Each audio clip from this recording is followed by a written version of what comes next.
There's something different about Citi Field tonight, something a little bit electrifying, and that's what it is. Jose Reyes is back in the building and in the lineup tonight. After missing a little over 2 weeks with a hamstring injury, Reyes returns just in time for the only visit of the year from King Albert and the Cardinals. At Citi Field in New York, the New York Mets play the St. Louis Cardinals. Mets baseball is presented in HD by IOTV. Get the best in HD free with IOTV. And a pleasant good evening, everybody, and welcome to Citi Field. I'm Gary Cohen. Keith Hernandez and Ron Darling join me in just a moment as the Mets open a 3-game series against the St. Louis Cardinals. And after a couple of weeks on the disabled list and one rehab game yesterday in Brooklyn, Jose Reyes is back in the lineup and leading off for the Mets tonight. Carlos Beltran, after missing 3 games with the flu, is back as well. And Reyes's addition has got to put a big charge in the Mets tonight, Keith. Well, he's the National League leading hitter. He leads in triples. He is the spark plug for this ball club, and let alone, not to mention his defense, the stolen bases, everything he brings to the table. He's having an MVP-type year. They missed him. He's been out 12 games. The Mets have lost their last 5 out of 6 of the 12 that he's been out. They need him back desperately. They need his spark. That's the most important thing. He brings high energy to this ball club in that leadoff role. He's done that since he's been here. That's the last 3 days. We're not only missing Reyes, but missing Beltran as well. And after missing 3 days with a fever of up to 104, Beltran's back tonight. Well, Carlos missed 3 really critical ball games in the Philly series. It's very unfortunate for the Mets that he had the flu symptoms and the high fever. They missed his bat, particularly with Reyes out. So you got 2 back in the lineup. That's a plus right now. The Mets have lost some ground in the wild card. They're hanging on a cliff right now. They got to get it in gear. And they welcome in the Cardinals, who are only 5 games over 500, but just a half game back in the National League Central. And they've had to patch things together at time, but they're pretty healthy right now. Yeah, they really are. And it really starts at the top. Tony La Russa, 16th year as the manager of the St. Louis Cardinals. Dave Duncan has put together a steady, if not sensational, pitching staff. They've moved in some young guys into the bullpen. But when you talk about the Cardinals, you talk about their big 3. Albert Pujols, Matt Holliday, and Lance Berkman have been outstanding all season long. Berkman's probably the front runner for the comeback player of the year. And amazing that Albert Pujols was able to come back after fracturing his wrist, came back in 15 days. And he's been not spectacular, but pretty steady since coming back. Cardinals second in the league in runs scored, and that'll be the task for Dylan G tonight as he tries to bounce back from a subpar stretch right before the All-Star break. And Kyle Loesch will go for the Cardinals. He's had a terrific year for St. Louis after an injury-plagued season last year. Mets and Cardinals coming up from Citi Field. All the action on SNY.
Get the feeling, play Powerball from the New York Lottery. Hey, you never know.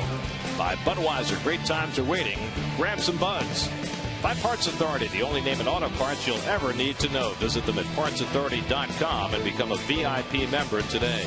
By the hit series Storage Wars, back for another high-stakes season. Don't miss the season premiere of Storage Wars tomorrow night at 10, only on A&E. And by Acura.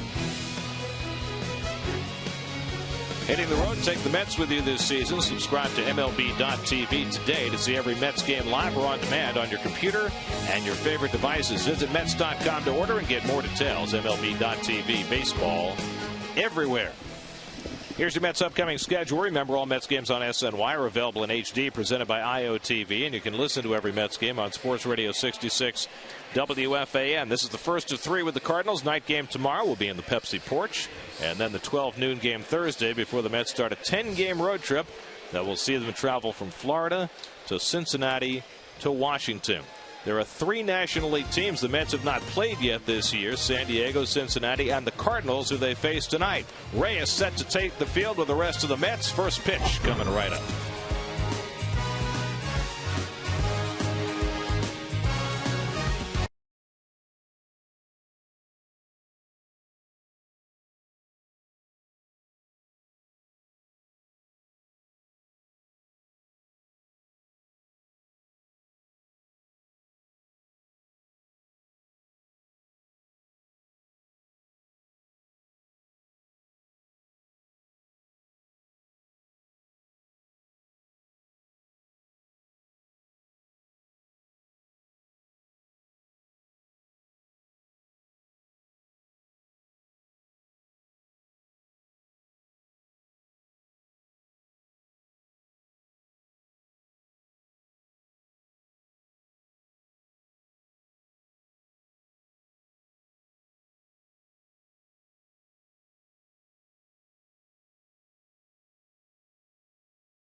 For Berkman, who is the Cardinals version of Beltran, the guy who wasn't expected to play much this year, and has been perfectly healthy and out on the field every day.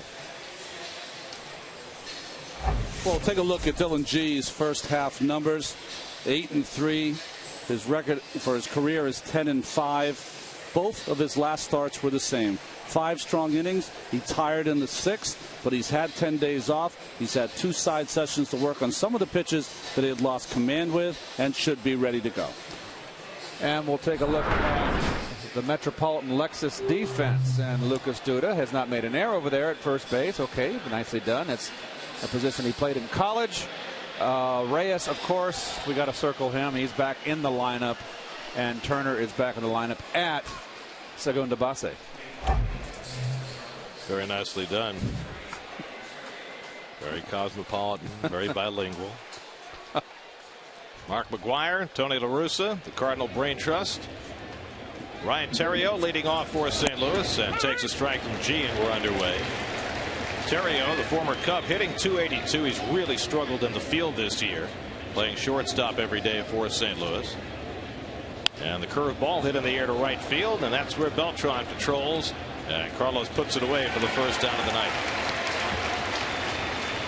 I don't know about you guys, very interesting that his second choice and second pitch was the curveball, something you would not see G break out to sometimes the third or fourth inning. Well, here is John Jay, who's having something of a breakout year for the Cardinals. He has taken playing time away recently from Colby Rasmus, the very talented young center fielder for the Cardinals, leading to speculation that Rasmus might be on the block at the trading deadline. And Jay takes it wide for ball one. Jay was filling in left field when Holiday spent 2 trips on the disabled list. Now making his 13th start in center field. And he drives one out to left, and Jason Bay steadies. 2 men down. So 2 fly ball outs for Dylan G to start the night. And so Albert Pujols will come to the plate with the bases empty. This is one of the most remarkable stories of the baseball season. Albert Pujols fracturing a bone in his wrist on a play at first base, projected to be out 4 to 6 weeks, and was back after 2, and has already hit 3 home runs since coming back from the disabled list 2 weeks ago. Well, if you ever had any doubt of how his greatness is, that is like a Paul Bunyan story. And he hits the first pitch in the air to center field. A chance for all 3 outfielders in the opening inning. G throws just 5 pitches and gets him 1, 2, 3. And the Mets will come to bat with Reyes set to lead off in the bottom of the first.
Lineup for tonight. Reyes back in there along with Beltran. That drops Pagan back to the 5-hole where he's been much more comfortable and really extends the lineup now with Bae, Duda, and Polino in the 6, 7, and 8 holes. First pitch from Kyle Loesch is too high for ball one. Well, those are his first half numbers that you're going to see there, 8 and 6. His 9th start of his career versus the New York Mets. Good off-speed pitch to get even on Reyes, who leads the National League in batting at .354. Not only does he lead the league, he's 30 points ahead of his next closest rival. No Met has ever led the National League in batting. Reyes hits this one out to left. Over comes Holiday, and he puts it away for the first down. So Reyes is retired on a fly ball. the Coors Light Cardinal defense, and you can see right there highlighted Melina Gurley, one of the top flight defensive catchers, 3 Golden Gloves, can really throw people out. Great arm. Also, Pujols over there is not too shabby. Getting a little older. He's got 2 Gold Gloves at first base. As a matter of fact, he's played a couple games at third base this year. First time Pujols has played third since 2002. Here's Justin Turner. Got the day off yesterday after a hitless game on Sunday. That's good information there, Keith. Thank you. Occasionally I come through in the clutch. If you remember when Pujols first came up, they didn't know where he was going to play eventually. They played him in the outfield at third and at first. Turner hits one toward right center field, and Berkman moves over to grab it, and there are 2 out. Let's get the inside pitch on Kyle Loesch, brought to you by the Xerox Business and Baseball. Xerox, ready for real business. Well, one of the things is he controls the running game. He's as good as any right-hander in baseball. That's going to thwart maybe Mr. Reyes. Rested. Well, that's a good thing usually for pitchers at the All-Star break. He has 10 days. The problem is he a sinker ball pitcher? Sometimes they suffer from that much rest. And June Spoon, he's been started out poorly in June and has brought that into July. Good night for Carlos Beltran to return to the lineup. He has numbers against Kyle Loesch that are historically good. 37 career at bats against Loesch, 20 hits. That's a .541 batting average with 4 home runs. The only hitter with a higher batting average among active players against any pitcher. That belongs to Jason Giambi, who has a .622 average against Darren Oliver. That's where if you're Loesch, when you're getting off the plane to LaGuardia, you're looking for your limo sent by Carlos. He wants to make sure you get there in one piece. I think Loesch sent the virus. And Beltran gets the base hit, and he'll look for 2 as Berkman gets it at the line. Beltran's in safely with a 2-out double. I guess the limo arrived on time. Little backdoor breaking ball that he didn't get out enough. It was down, but over the middle. Carl's a little bit towards the end of the bat, but nicely done. It's a rocket down the right field line. 21 for 38. That's now .553 he's hitting against Loesch, and for Beltran, his league leading 29th double of the year. So now Daniel Murphy will try and pick him up. Murphy had a hitting streak stopped yesterday when he went 0 for 4, but he has been hot for the better part of 2 months. And the first pitch curveball hit out to center field. Jay got a late start going back, but he catches up to it to end the inning. So just as in the top of the inning, all 3 outfielders get a put out, and we go to the second with no score.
Tonight, the only player in Mets history to finish the season with a slugging percentage above .600. Wow. This year you got Beltran at .512 leading the team. To give you an idea just how high .600 is. 2 of the catchers come to mind, don't they? Matt Holliday leads off in the second inning. Holliday having himself a tremendous year. The only problem he's had is that he's missed time twice. First when he had an appendix taken out. Not an appendix, his appendix taken out, the only one he was born with. And then he had a quad injury that kept him down for a month. But when he's played, he's been spectacular. 421 on base percentage, 566 slugging percentage. And G throws the fastball by 1-2. And Dillon doing a great job mixing his pitches early on. Well, interesting, Keith, when you watch Holliday, for a right-handed hitter, usually they're high ball hitters. He likes the ball down more than up in the strike zone. Jammed up in the foul ball. It'll be Holliday, then Lance Berkman and David Freese for St. Louis in the second. The Cardinals have been flirting with first place. Right now, the Pirates are in first place in the National League Central. How about that? Amazingly enough. That's the Pirates. Short hop, nice play by Turner. And then he has to fire a strike just in time to get Holliday. Brilliant play by Justin Turner. Well, this is a real nice play by Turner. And in between hop, the double clutches on the throw, and Holliday almost beat it out. Had a tough team tap the glove. We see a lot of that. And that's close. I think he had trouble getting a grip on the ball. You know what's funny is that Holliday was in between. Yep. The long kind of leap that you can make, that long stride to touch the base, or that right on time. He was kind of pitter-patting. He lost a stride. There you go. Well, here is Lance Berkman, who has had a season that nobody could have anticipated after his skills seemed to have eroded last year with the Astros and then with the Yankees. He was a part-time player by the end of the year. But he has gotten healthy for the first time in a couple of years. And he is having an MVP caliber season. You know, Gary and Keith, he had a throwaway season last year until the Yankees played the Twins in the postseason. He had one real good series, and that gave some teams, and especially the Cardinals, as David Freese is on deck, the impetus to take a chance.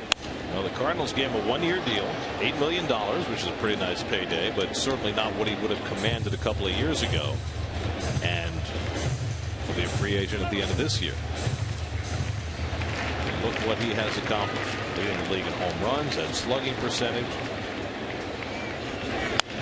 Pops one up. Playable for Murphy as he drifts into foul ground. Berkman retires 2 down.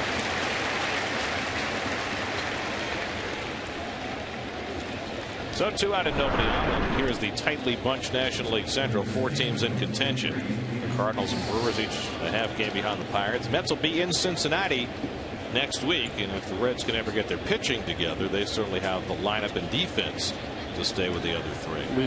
The Reds just coming off the 3-game series with these Cardinals. They took them 2 out of 3. They got great pitching from Homer Bailey on Sunday, and that really bodes well for the Reds. Seeing all those records, and we've talked a lot about realignment, the Mets would sure like to get in the Central at least this year. Change the map a little bit, wouldn't he? David Freese bounces one. Murphy on the backhand picks it. And Dillon G with a couple of perfect innings under his belt. Mets will come to bat in the bottom of the second with no score.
New York Mets baseball on SNY is brought to you by Brooklyn Burger, the premium steakhouse burger and the official burger of the New York Mets.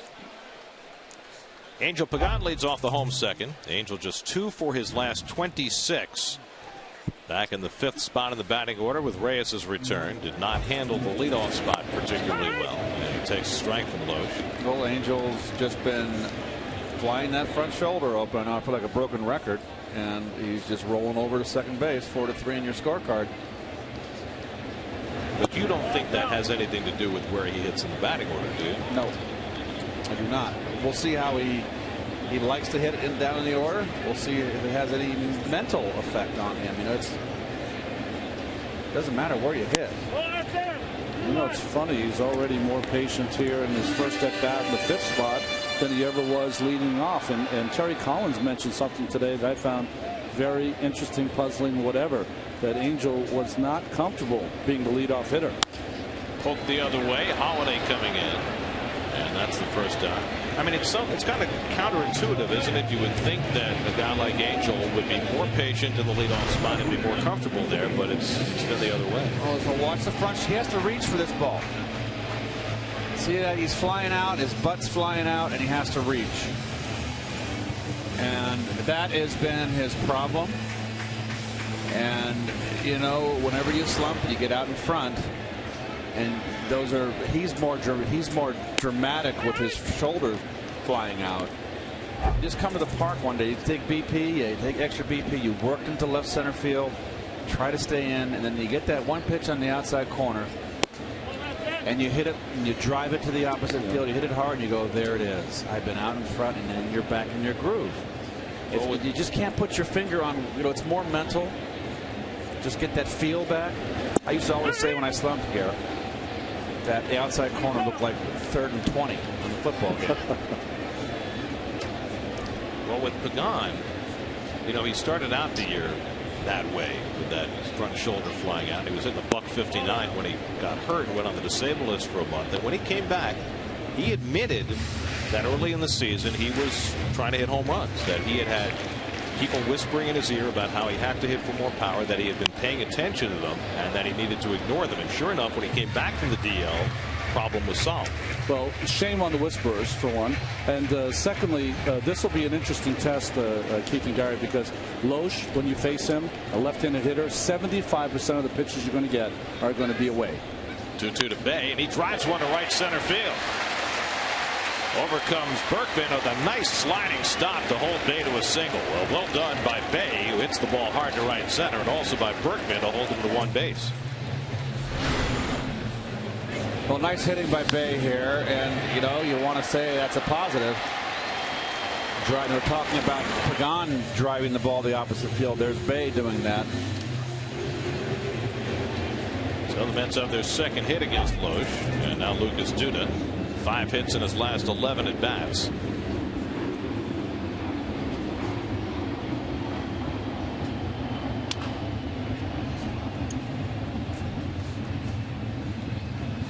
I think he needs new lumber. Yep.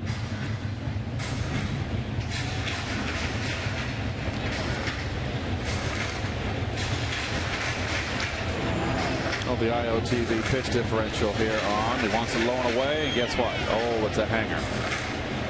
His breaking ball so far, Keith, has been hanging. Well, that's been a problem for Loesch lately. He got off to an unbelievable start this year. His first 11 outings, he was 7-2 with a 2.13. He looked like he was headed for the All-Star game, but he really slumped his last 7 starts before the break. Duda lifts one down the left field side, and Holiday watches it go into the stands. 0-2. Well, with Adam Wainwright having gotten hurt before the season began, the Cardinals leaned early on Jaime Garcia, who's been very good, and Chris Carpenter lately has pitched like an ace again. But the other 3 guys in the rotation, Westbrook, Loesch, and McClellan, between the 3 of them, among the 3 of them, they have won 4 games since the end of May. Carpenter got off to a terrible start. Garcia had a horrific spring training. A great once the year began. Another chance for Jay in center field, and Duda's retired for the second out. It's 5 fly ball outs, all the outs for Kyle Loesch to start this game. But Loesch, like Dylan G tonight, is pitching with an extraordinary amount of rest. And I was talking to Dylan, and he said he threw a bullpen session in San Francisco. He played catch on Wednesday during the All-Star break, and then threw another bullpen session over the weekend here. And I think that was very important for Dylan because he really had lost the command of his changeup.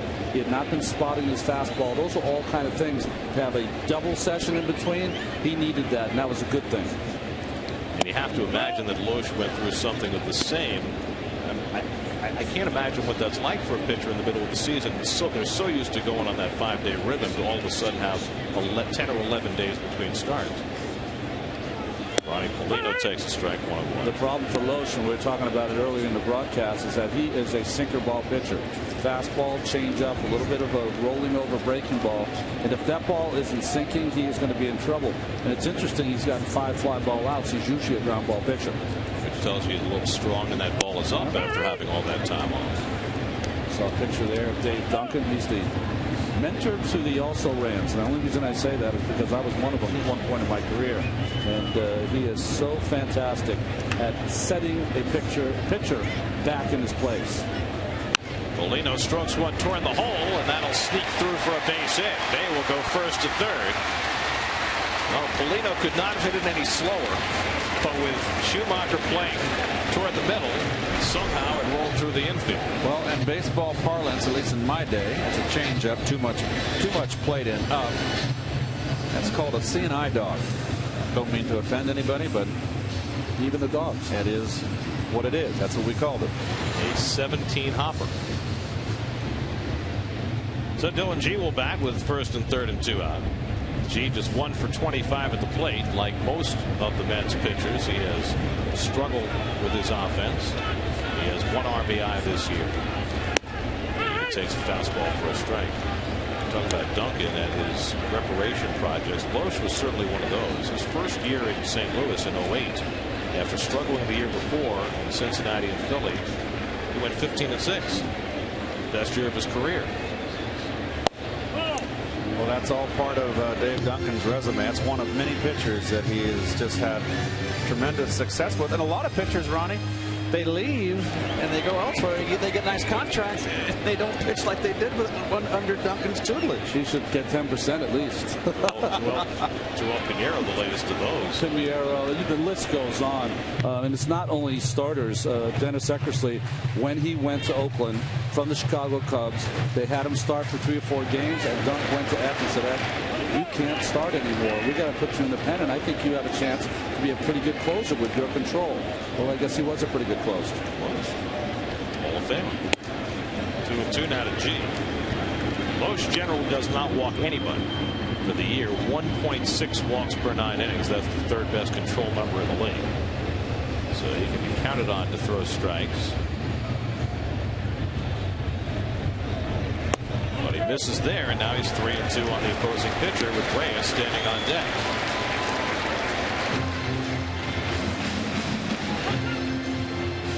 This is, as a pitcher, if you're up there hitting, you know you have a guy with great control, start that bat early.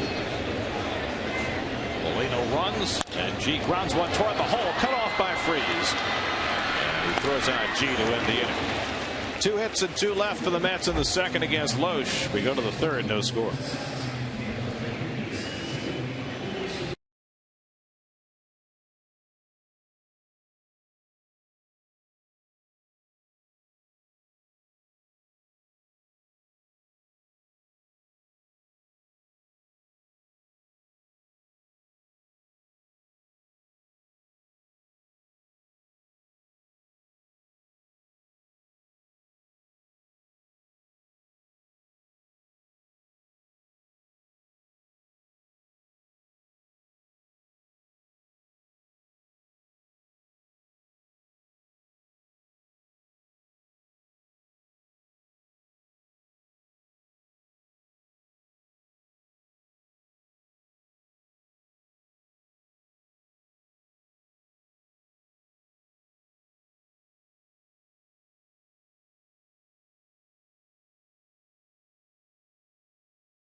Twisted but True Fact is brought to you by Twisted Tea Hard Iced Tea. Mark McGwire, 70 home runs in 1998. Enough to fly over Mount Everest for 29,000 feet. Wow. Everest is what, 29,028? Yep. Very good. Unless they, unless they went back and checked the records, like sometimes they check the old box score and find an extra RBI here. That's right. I'd have found an extra foot on Everest. Was his 70th home run off our own Steve Traxel? Right? Yadier Molina leads off. Molina hitting a .273. I did not realize this until the Live Sports Bureau pointed it out today. You remember, of course, Molina hit the winning home run against Aaron Heilman in Game 7. Aaron Heilman, who parenthetically got released today by the Diamondbacks. And Molina had 2 home runs in that series. Do you know that he's never had a regular season home run against the Mets? Yeah, what, 6 RBIs in that series too, right? He's got 35 career regular season games against the Mets, no home runs. 2 home runs in that LCS in 06. G's ahead of him 1-2. But Molina has established himself as the premier defensive catcher in the National League. And but for Brian McCann, he's probably the best all-around catcher in the National League. I would accept Buster Posey from that conversation because he's, had such a brief time in the majors. Right. There just aren't a tremendous amount of great catchers. And I think that's probably systematic of baseball all throughout the years. It's very rare that you have a half dozen real good catchers in the game at the same time. 1-2 from G, and the fastball dribbled foul. It'll be Molina, then the pitcher Loesch hitting 8th in the order. That's your reminder that Tony La Russa's in town. And then Skip Schumacher, who's hitting 9th. Even Mauer is playing some first base now, right, for Minnesota? Yep. Did you see the home run by our friend Tommy the other night? 470 something feet. He can still hit him a long way. He's got what, 596 now? 596, and that was his 500th in the American League. Right, the rest he hit with the Phillies. Yep. It's easy to forget that Tommy was a Philly. Yes. And for a while was blocking Ryan Howard's path to the major leagues, which is why they eventually let him go. He was just holding the spot until Ryan Howard was ready. Yeah. And Molina chases the fastball. 92 from G. He's strong. That's his first strikeout of the night. Well, he looks sharp early, and what I see is he's getting that high riding fastball upstairs, Ronnie, that he likes to throw. Just a little extra zip. So now Kyle Loesch, 5 hits this year. And La Russa doesn't do it all the time, but he's the only manager who regularly will hit his pitcher 8th. For reasons that are known only to Tony. I've said it to his face. I've tried to figure it out. I've listened to his explanation. Still don't get it. But well, I mean, I've heard him explain it, and his rationale with Pujols in the lineup as it was with McGwire, that he wants Pujols to bat in the first inning, so he hits him 3rd. But by having a hitter batting 9th, it makes him a cleanup hitter the rest of his at-bats.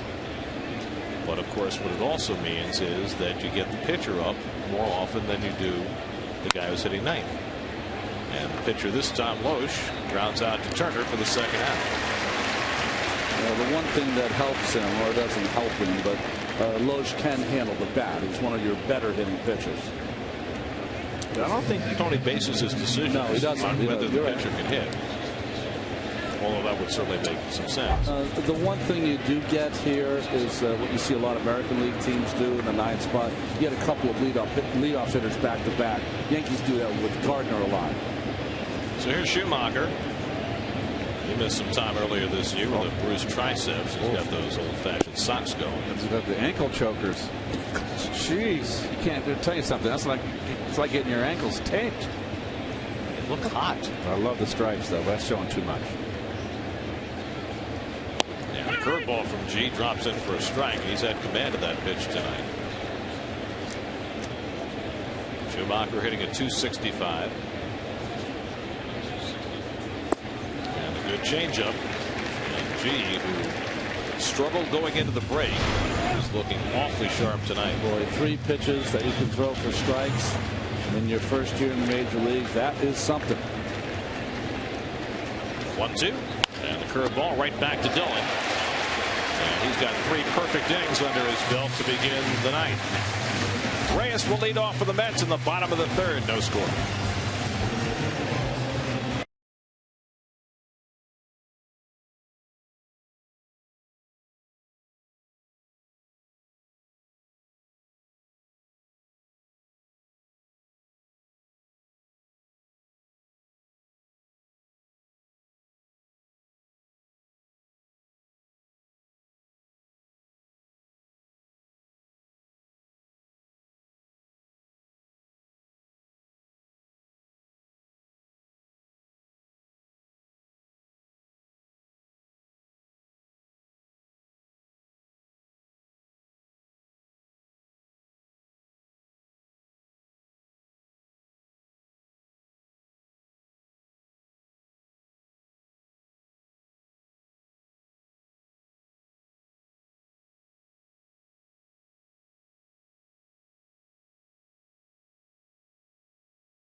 Cardinals matchup with insider info and live reports on Loudmouths weeknights at 6, only on SNY. Second at bat for Jose Reyes, who flied to left in the first inning.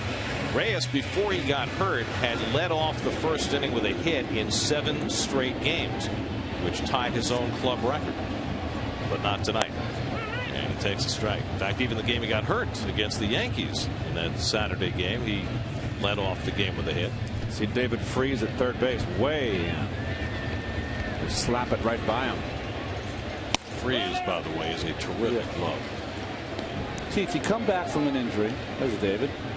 Come back from an injury, your first couple at bats, does the ball look like it's going 100 miles an hour? Actually, the times I got hurt when I came back, I had big days. Yeah. The first day I came back. You are a little nervous. You've been out for a while. But you've had enough at bats in rehab. Driven to center field, and Jay is there. So Reyes hit that ball well. That's the first out. But does it make a difference whether you've been out 2 weeks or 6 weeks? Being out 2 weeks is infinitely better than being out 6 weeks or 3 weeks or 8 weeks. I was out 8 weeks that one time with the broken kneecap. You know what's interesting about that ball hit by Reyes right on the nose? It died, and not only that, center fielder Jay, first center fielder we've seen who's starting to shade towards that right center here at Citi Field. Well, you want to cut off triples from Reyes, that's the thing to do. Here's Justin Turner, who flying to right his first trip.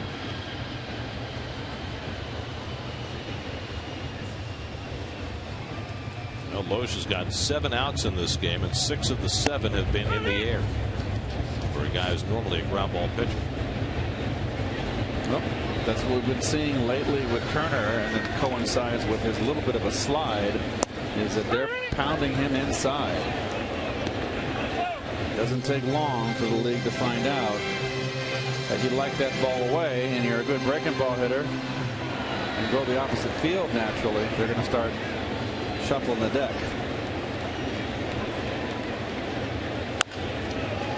Slowly hit. Freese waits on the hop and swings it over to Pujols. 2 out. So 2 out and nobody on. Now Beltran. who greeted his cousin Kyle Loesch with a double down the right field line his first time up. Now 21 for 38 against Cuz Loesch. I'm trying to think if I had. Oh, I do. Someone who owned me like every that? time they stepped in the box. First pitch curve for a strike. That was Mr. Gwynn. I think he hit 450 off me lifetime. 450. Lots of at bats. Yeah, but he's hit like 550 against Loesch. It felt like 550. Even his outs were hard hits. And Carlos has 4 home runs against Loesch. I'm sure Gwynn didn't take it deep. At least not very often. The 5.5 hole, right? That's it. 5.5. Fastball upstairs, 1-2. Ball's supposed to be in. It's not, but it's up out of the strike zone.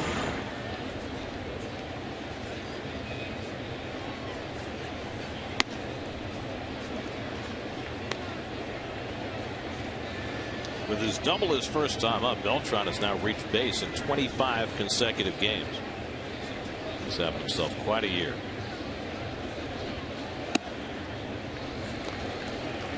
How much longer that year will continue in Flushing, we'll find out in the next 12 days.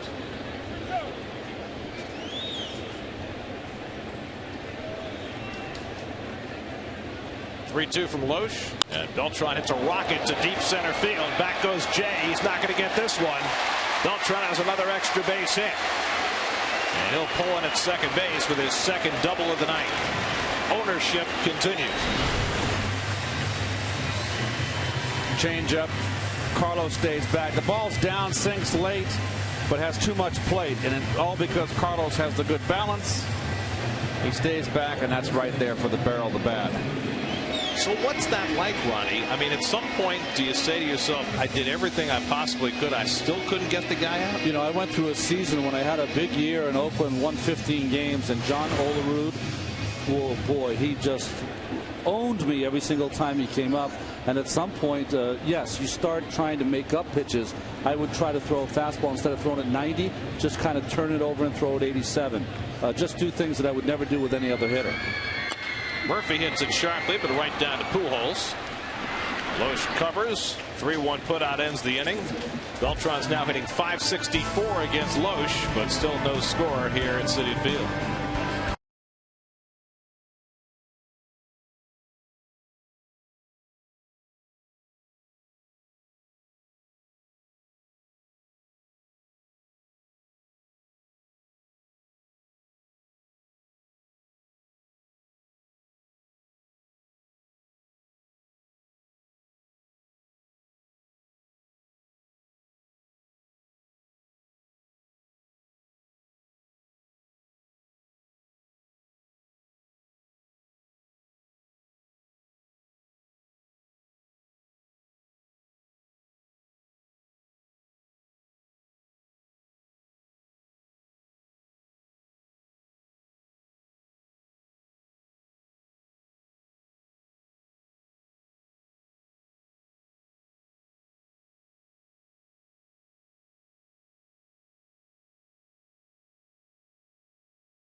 Brian Terrio leads off the 4th inning. Late swing foul. 0-1 to Terrio, flying to right his first time up. Bill G went perfectly through the order first time around. The Cardinals went, I don't know how many years ago, went back to their navy blue on the road, their hats, which I always thought was great. When I played, we were always red. Yep. They're the Redbirds. Why do they have blue hats? I always thought when I was a kid it was great, and I just, when I came up to the big leagues, we always wore the red hats. I was disappointed in that. I remembered. Were you ever tempted to wear the flap? Because you were one of the few left when you played who did not wear the flap on the helmet. Loop down to the shallow right, and on comes Beltran. 1 out of the 4th. Get the answer from Keith in just a moment, but first let's take a look at the other side of the diamond, presented by Bigelow Tea. Joe Garagiola said of Stan the Man Musial, he could hit 300 with a fountain pen. More than likely. It's a wonderful book out right now by George Vesey on Stan the Man. That's out on the bookshelves. My father is mentioned in that book. George called me because he remembered that my dad played on the Navy team with him in Pearl Harbor or during the World War II. Stan Musial earlier this year was presented with the Medal of Freedom, the nation's highest civilian honor. He was the all-time National League hit leader until Pete Rose passed him by. In answer to your question, Ron, and just to segue back to that, is I had to wear the first year, rookie year, to wear flap. We did. Yeah, then the second year you can make your own mind up. I never wore it again. Oh, wow, cool. Inside to John Jay, who flied to left his first time up. With Pujols looming on deck.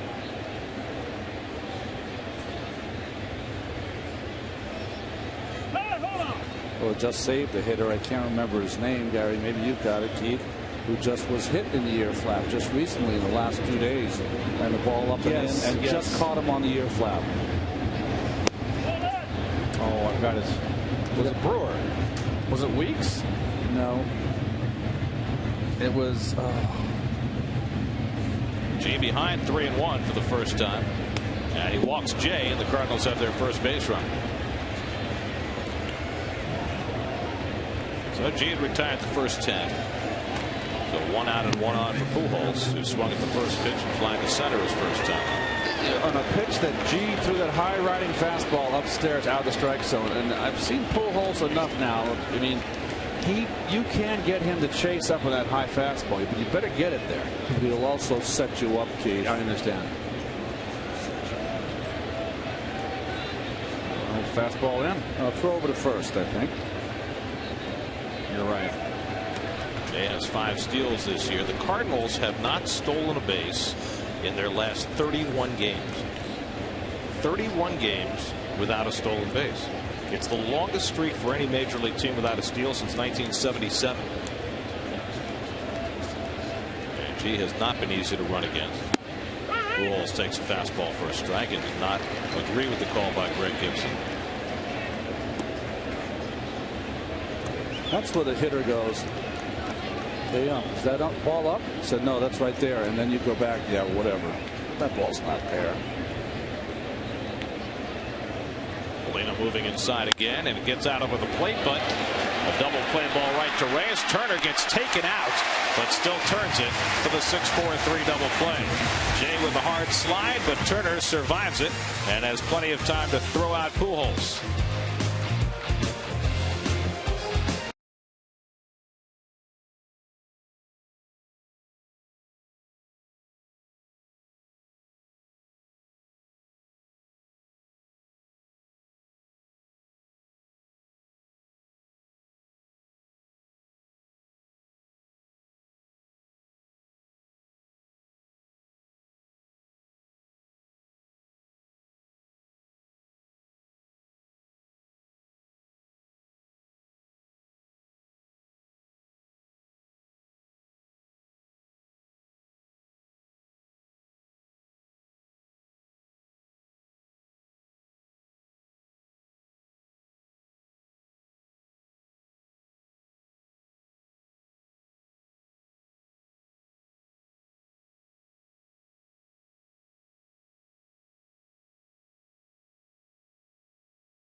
My goodness, that is magnificent. Wow. I think we could look at that all night. But no, we have a baseball game to attend to. Okay. Angel Pagan leading off in the home 4th inning in a scoreless game. Angel fly to left his first time up. It'll be Pagan, Bay, and Duda against Kyle Loesch. Well, I have a statistical note that I find to be flabbergasting. It has nothing to do with the game. Okay. But we were talking about Mount Everest before and McGuire's home runs, and I opined that maybe they had changed the height of Mount Everest. Turns out they did. I had no idea. Pagan hits it to shallow left. Terrio out, but Holiday in to grab it, one away. It turns out they found in 1999 that Mount Everest was 6 feet higher than they originally thought. They used it for years. It was 29,028. Now it's 29,035. I thought the ice caps were melting on top of Everest. That's a whole other discussion, brother. You'd think it would diminish Mount Everest. I think they just mismeasured back in the day. Here's Jason Bay, who hit the ball hard his first time up, driving a base hit to right center. Just his 3rd hit in his last 28 at bats. Mets were shut out for the first 8 innings last night by Clay Hensley. They've had hits in every inning, runners in scoring position in every inning against Loesch, but unable to score. And Bay takes it wide 1-1. Well, we've done our research now on Mount Everest. We're going to have to do our research on Kilimanjaro. So when RA comes back next spring, we have something to talk about. Who was that? Oh, on the sweet spot. You're kidding me, Donald. That's for the manager. Using a Sharpie on a baseball? You're supposed to use a ballpoint pen on a baseball. That's right. Sharpies are for pictures. That doesn't look so good. Start again. You're fired. That's right. For you people at home, that there's a spot there in the middle, but it's always saved for the manager when you sign the baseball. Maybe Mr. Trump probably feels like he's a manager, but here in the booth, occasionally when we have to sign baseballs, Gary, you get the manager spot, which is pretty cool. I don't understand that in the slightest. Hey, you're the captain. You're the straw that stirs the drink. Oh, geez, Mr. October. I don't have to see on my uniform. It says SNY like everybody else. We can get you a C if you need it. 3-2 to Bay. And he lifts that one to right. Easy play for Berkman. Fly balls are coming fast and furious tonight for Kyle Loesch. You know, 2 of them here in the 4th. Speaking of the sweet spot, when I my first year in pro ball in the Fort State League, Roy Matika was my first manager, and my name's long, and we had a team ball, and there was not enough space, so I signed in the manager's spot. Oh, did he read me the right act? I had no idea. I never made that mistake again. Every player does that, and it's one of the more embarrassing moments you'll ever have. Oh, did he read it to me? He let me have it. It's one of those things you don't learn in high school. No. Well, who wants a team ball from a high school team? I guess it depends which high school team. Win a national championship, you might sign a ball. State championship. You ever win a state championship in high school? Nope. Never won a championship. I did. My freshman year in high school. In baseball. Lots of football. And did you guys sign a ball? No. Who's Keith Sport? There you go. Well, the shocking thing here, and Keith will tell you because he's been to many more All-Star games than I was, but when you get there to your first one, and they have a table the entire clubhouse long with just baseballs on it. Oh, it's Duda went through the hole, and he's got himself a base hit. Now, explain this to me. You have baseballs. There's a table. Tables put together the entire length of the clubhouse, and there's, 60 to 64, something like that, dozen baseballs that you have to sign. You have to sign for around 45 minutes to an hour. Yeah. Seriously. And you have to do it. It's an all-star game. It's an all-star ball. And where do those balls go? Ask the commish. Here's Ronnie Polino, who snuck a base hit through the right side his first time up. So the Mets have had a hit in every inning, 5 of them in all now against Loesch. And Polino rockets one down the left field line. That'll go to the wall. Duda on his way to third. pulled out by Holiday, and he gets it in quickly enough that Duda can't even think about trying to score. Double for Paulino. This is what I'd like to see Paulino do more of. Look in. That ball's way off the plate. That's 3-4 inches inside. He looks inside every once in a while, but not enough. He prefers to go the other way. He can drop the barrel on that low baller.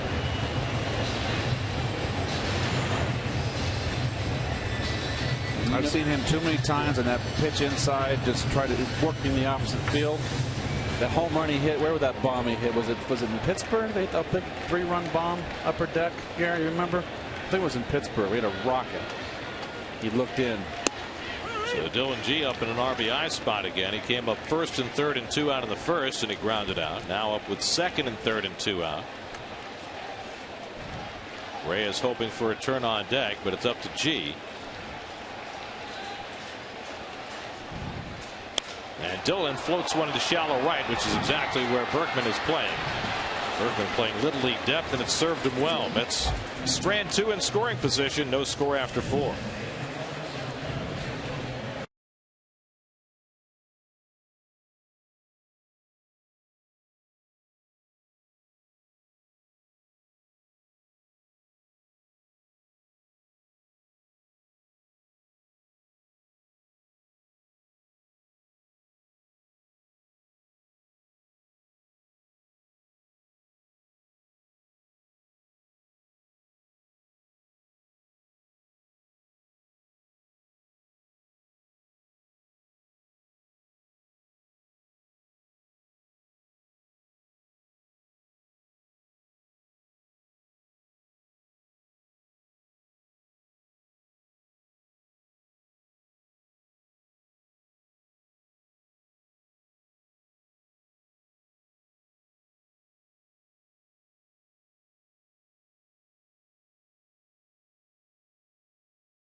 Perspective view.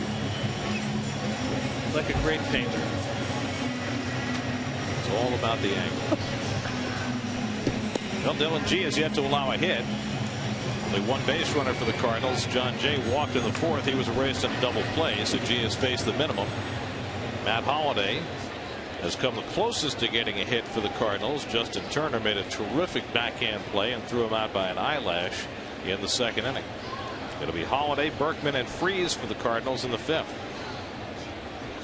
It's also a nice play by Holiday in left field. You kind of overlook those type of things, but if he bobbles that at all, that's a chance for Chip Hale to send Duda home again. Certainly Chip waited as long as he could to see whether he had a chance. He knew the pitcher was on deck, and if he had any inkling at all that there was a sliver of a hope, he would have sent him.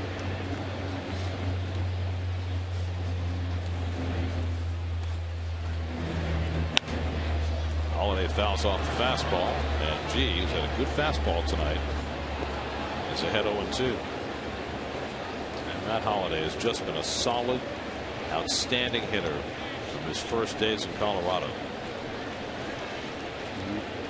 This is the first time for Ichiro Suzuki that they've been tugging on that cape. Struggling a little this year. Not a young man anymore. Yeah.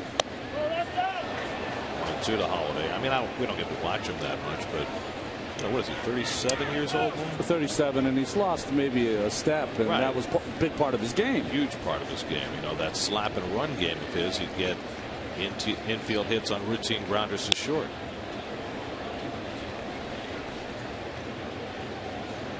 Dylan G, just it's a pleasure to watch him pitch. Each pitch is connected to the next. Inside, jamming the big hitters like Holiday. You have to do that, then go back outside with a change or double up. And Holiday pulls that one foul as he got it just in far enough. But what's that tell you as a pitcher? Okay, I jammed him once. I doubled up inside. He pulled it foul. That tells me his bat's quicker. How do you react to a bat that's quicker? Feel something slow down. Here it comes. Changeup. And he bounces one right at Reyes. And a low throw handled by Duda. Far away. Reyes with his first chance in the field. And Holiday retired. Hitters are so funny. After they make an out, they always watch on the board to see where the pitch was as they're running off the field. Or if they are running off the field. Yeah, why not? Yeah.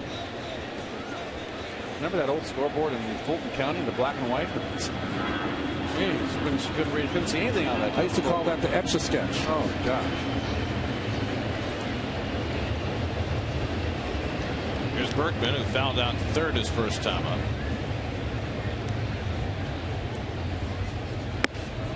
And Berkman takes it high. Berkman leading the National League in home runs. There is the leaderboard with Matt Kemp right behind.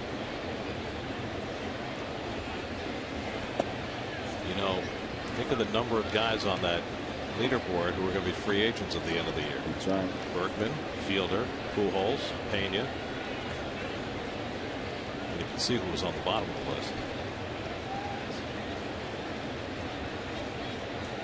I'm very curious to see where the big bopper in Milwaukee goes. Fielder. I got to believe an American League team would want him. Yeah. Here's the 2-0. And did he go? He did not. Third base umpire Angel Hernandez says no swing, 3-0. Well, you're in a scoreless game in the fifth inning, and you got the National League home run leader at the plate. As you look at that check swing, you have to figure he's got the green light here. And it's outside, ball 4. So Berkman has always drawn a lot of walks. He's third in the league this year. He draws G's second walk of the night. And David Freese comes up with a man on. Do you think it's a foregone conclusion the Fielder will leave Milwaukee? No, I do not. Because if they win this year, which they are perfectly capable of doing, it may generate enough revenue to keep them. Well, they almost sell out every single game. They did give a lot of donuts to Ryan Braun, I'll tell you that. Sure did. And the curveball in for a strike to Freese, who bounced to third his first time. I would love to see Prince Fielder be able to stay in Milwaukee and keep that duo intact, because they've got a pretty good thing going there now with the pitching they've acquired. Watch out here with the game scoreless. 1-1 count on Freese. Strike thrower G pitching. DeRusse has been known to, even with the slowest of runners of Berkman, little pinch and hit and run. Gee, sorry. G deflects it, and that'll go into no man's land and be an infield hit. If Dillon leaves it alone, it's probably a double play, and he's upset with himself. Freese has the Cardinals' first hit. Well, if he either leaves it alone or makes the play, it's a double play. And there goes another no-hitter. Another night like every other night. 7,902 games. Hit so slowly. This is about a 2-hopper to Turner. Would have made that play easily right on top of the bag, but you don't know that as a pitcher.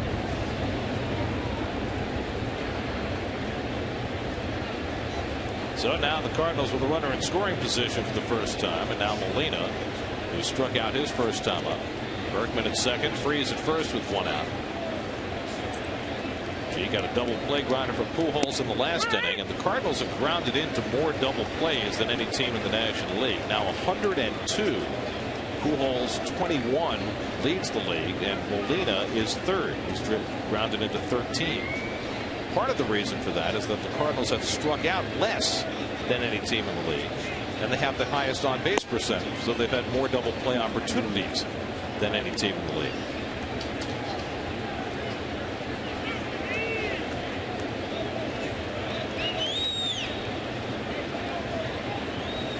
late, G has had trouble with one big blow-up inning. That's given him trouble. That hole between first and second, Keith. Turner holding the runner on. Pregame playing a very shallow center field. His last start, G matched Clayton Kershaw pitch for the first 5 innings. Gave him just an unearned run before a big 6th inning proved to be his downfall. Loesch hitting that 8th spot on deck, and here's where that really comes into play. Yes. You got first and second and 1 out. If you have a normal number 8 hitter on deck, it certainly changes the complexion of the inning. So G knows if he can get Molina here, he's got a better chance of getting through the inning. Molina floats one out to right center. Over comes Beltran, and he grabs it for the second out. So a big second out for G. Now 2 out and 2 on for Loesch. You know, it's interesting for the Mets. They've had a couple of chances to score. Dylan G has come up in the 9th spot. And like you said, Gary, here a chance for the Cardinals. Pitcher batting 8th.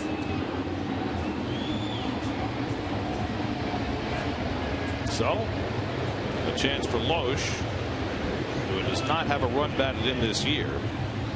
5 hits and 40 at bats. 2 out and 2 on. And a fastball strike.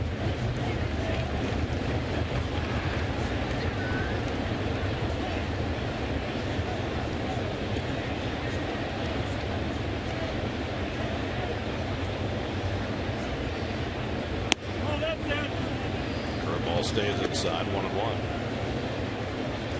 Berkman at second, he walked. Freeze, who reached on the infield hit off G's glove, is at first.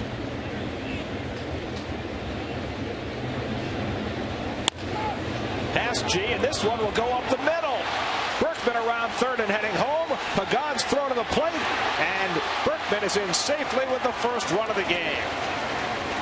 Now G got his glove on the last one. It would have been a double play. This time he did not, and it stuck through the middle. Loesch with the base hit to drive in the game's first run. Well, R.A. Dickey does it best for all the Mets pitchers. He gets in a fielding position. Dylan does not. You can see he's facing almost first base sideways, so can't reach that left arm back over his shoulder, and twice as it has cost him here in this inning. So the pitcher Loesch hitting 8th in the order comes through his first RBI of the season. You know, the one thing that you have to do if you're Dylan here is you got to hustle and you got to get behind the catcher. That throw goes awry, you have another run that's going to score. Those are just simple first-grade things that you have to do at this level. I have seen more pitchers in today's game not back up. Well, obviously, you used to get chewed out. Obviously, someone is not chewing out someone. They're allowed to do it. Well, they practice it in spring training, I know that, but there's got to be a frustration factor built in there too, right? You give up the hit and it takes you a moment to even have that snap in. Listen, I'm almost ready to back up here in the booth. If you're taught it early, you always do it. They skip Schumacher, first and third and 2 out, and he fists one foul. Well, you know, the runner advanced to third on the throw, and he scores. That ball gets by the catcher. It's a bad throw. The Freeze scores. And all runners advance. And it's 2-0. So it takes no talent. It's just a hustle play.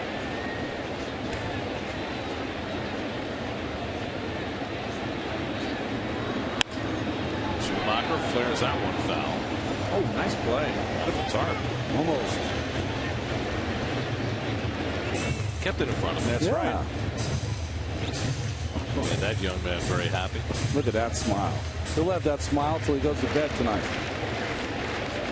And I'll be telling the story to his grandkids. That's right. The day that I wore my Reyes jersey to the ballpark and I got a ball.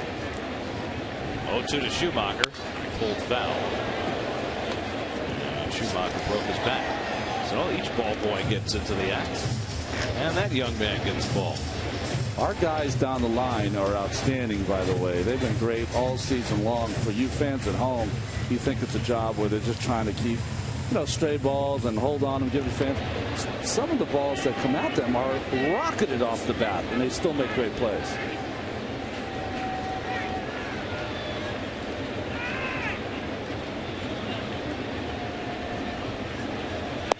And Schumacher goes down on strikes to end the inning.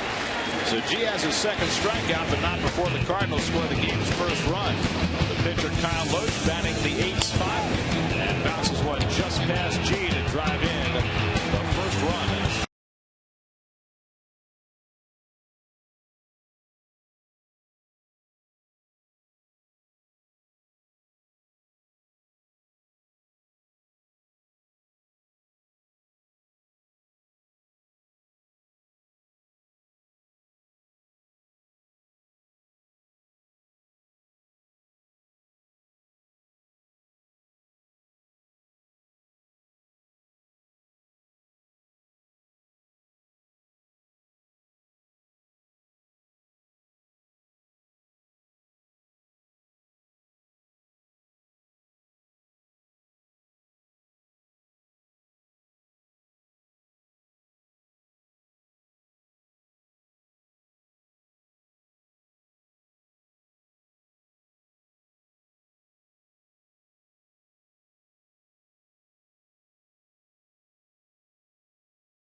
Here's your Subway 5th inning recap. The Cardinals getting the only run of the game on an RBI single by the pitcher Loesch after G had held the Cardinals hitless for 4 1/3.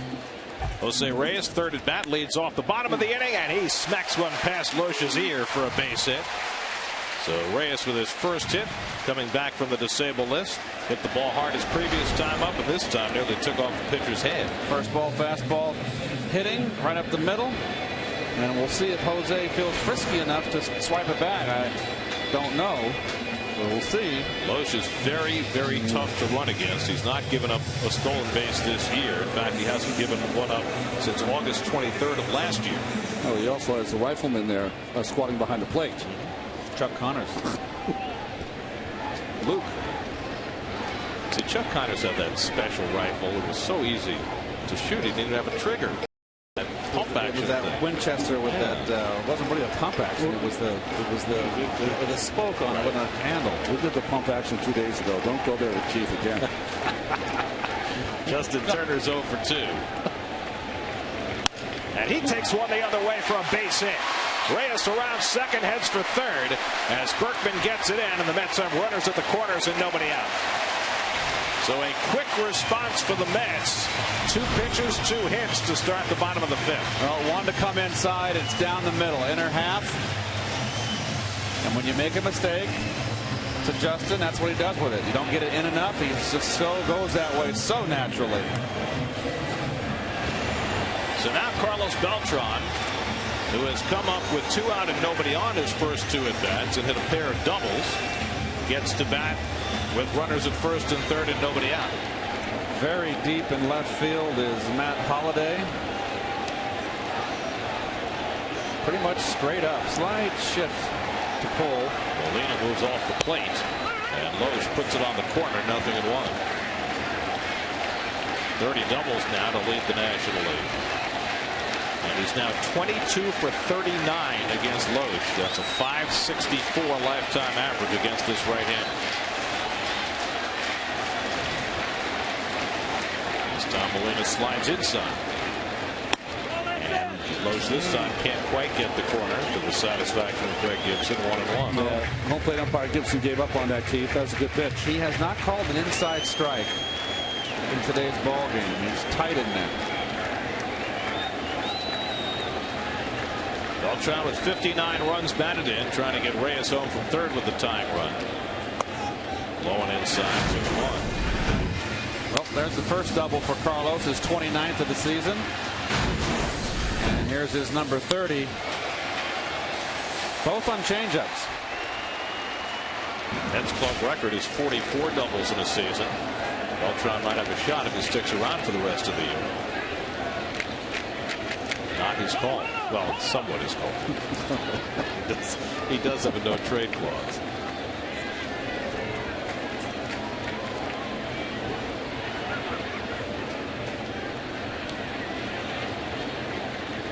Two-1 from Loesch. Low inside. Molina was thinking about throwing behind Turner but couldn't get a grip. And now it's 3-1 to Beltran with Murphy on deck.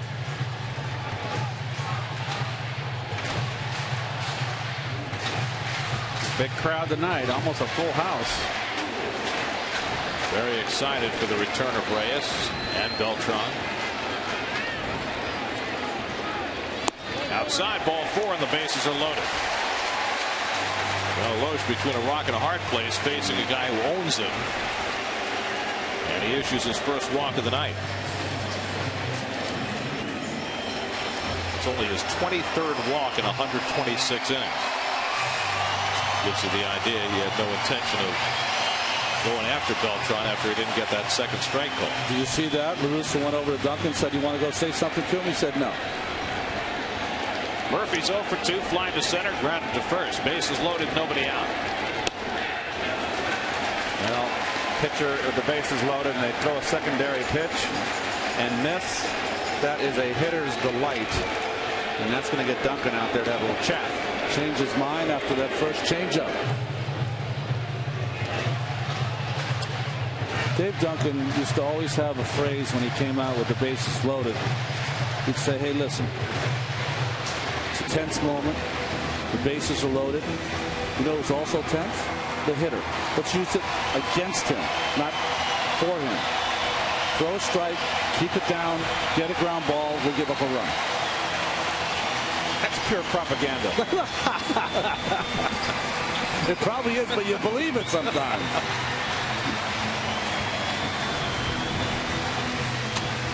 B.J. Walters, a right-hander, gives up at the Cardinal bullpen. Murphy has enjoyed these bases-loaded situations this year. He's gone 3 for 5 with the bases full. He's never hit a grand slam.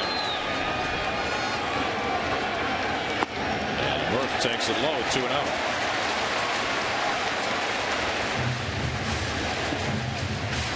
Pagan on deck. Boy, is there a better place to be or a hitter right now? Loesch behind 2-0. And Murph lines it right at the shortstop, Terrio, and everybody gets back. Well, Murph did everything right. And he screams into his helmet as he walks away. Well, this is nothing you can do. Once it leaves the bat, it's out of your hands. That's just good hitting. A good base running all the way around by the Mets. Fastball right on the outer half. Not much you can do. Hey.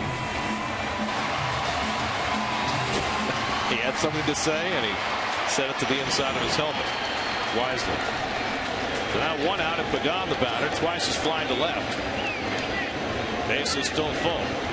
And the breaking ball driven to deep right. Back goes Berkman. Going back. Over his head. Reyes is in. Turner's right behind him. Beltran hits for third. And Murphy pulls in at second with a Pagan pulls in at second with a 2-run double. And the Mets take a 2-1 lead. Beltran did not read that ball well. Otherwise, 3 runs with a score. Another first pitch changeup. Right down the pipe, and boy, that might have been a time right there where you just bust Pagan off the plate inside bad and then work away. And there's your defense right there, loud and clear. Berkman doesn't move well. The ballpark works in the favor of the Mets here. It's a big park. Watch Beltran. Beltran had poor read.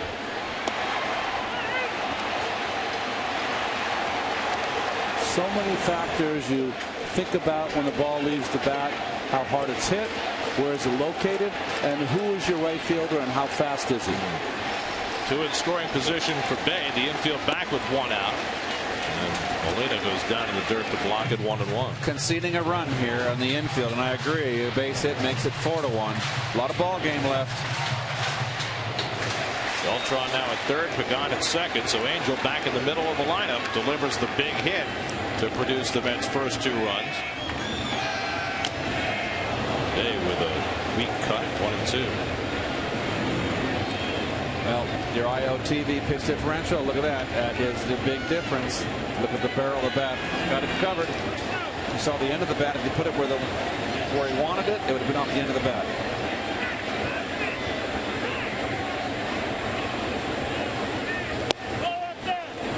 2-2 now to Jason. Reyes got it started with a hit right through the originator. Turner poked one to right for a hit. Loesch worked carefully to Beltran and walked him. Murphy went right on the screws, a liner to short for the first out, but then Pregame, first pitch swinging, drives home a pair with a double. And that better than negates Loesch's RBI hit that gave the Cardinals the lead in the top of the inning. And some concern now for Loesch, the trainer. Barry Weinberg is coming out along with Tony La Russa. Barry Weinberg, the trainer for the Cardinals, has been a disciple of Tony La Russa for years. Ron, he was there in Oakland when you were there, wasn't that? Started in 1979 with the Yankees, and Loesch showed him his hand at first, which is kind of interesting. You know, we always talk about pitchers and their blister problems or nail problems, but obviously got the answer that everything is fine. One of the great guys in the game, Barry Weinberg. It's also another steamy evening, and we saw Roy Halladay walk off last night for the Phillies because of heat exhaustion, so that's got to be a concern as well for everybody who goes to the mound.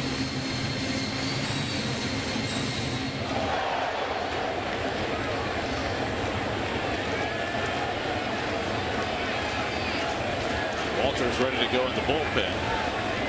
Loesch working at 2-2 to Bay.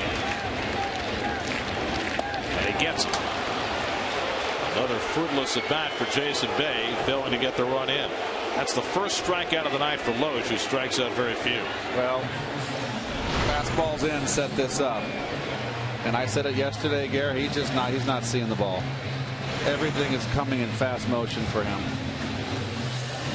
He had a well hit base hit his first time up tonight, but that was not a good looking at bat at all. So now Duda, who's 1 for 2, pulled a base hit to right field his last time up. 2 in scoring position for Lucas, and he takes it off the plate for ball 1. Now it's 1-0. This is where I'd like to see, as you see the Cubs over the Phils early in that game. I'd love to see Lucas look middle of the plate in and try to drive the baseball. He's here for that power. He hasn't been getting the barrel out, Ron. Yeah. Gets jammed inside. And he gets jammed that time and takes a strike.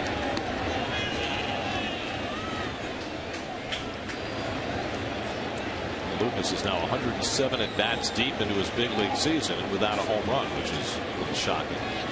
Hit 4 home runs in September last year. Well, when you have a patterned or thematic game plan for all your hitters, certainly can't work perfectly for all of them. Interesting. Ronnie Polino on deck.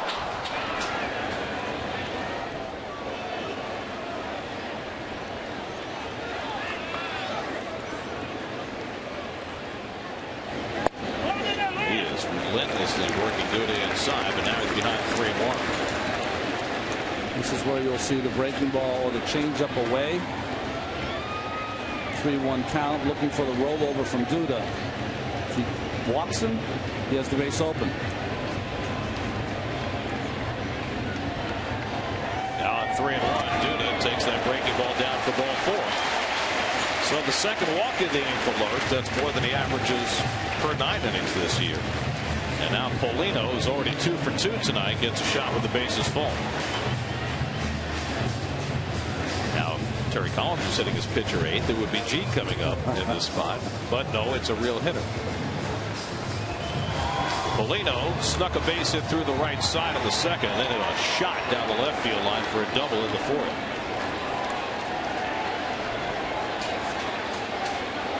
That's 3rd at bat with the bases loaded in this inning. Leno first pitch swinging, hits it down the right field side. Foul. Lowe's right among the league leaders in fewest walks per 9 innings, but he's walked 2 in this inning. And we saw in the Philadelphia series, it doesn't matter if you don't walk a lot. These Met hitters and the way they go about their business, they even got their walks against the Philly pitching staff. Which came into that series having allowed the fewest walks as a staff.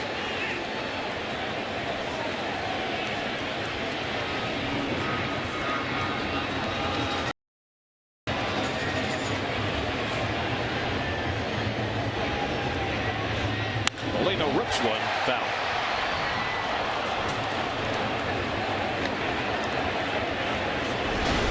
A little bit too quick here. See him step in the bucket there. It's almost like he had guessed in. Show me that got it. Yeah, that's when he looks in. I'd like to see him do it more. I said it last at bat. Well, with 2 strikes, you know what he's going to try to do here. He's going to try a little right field action here. You got to protect with 2 strikes. He's good at that dunk shot to right with 2 strikes.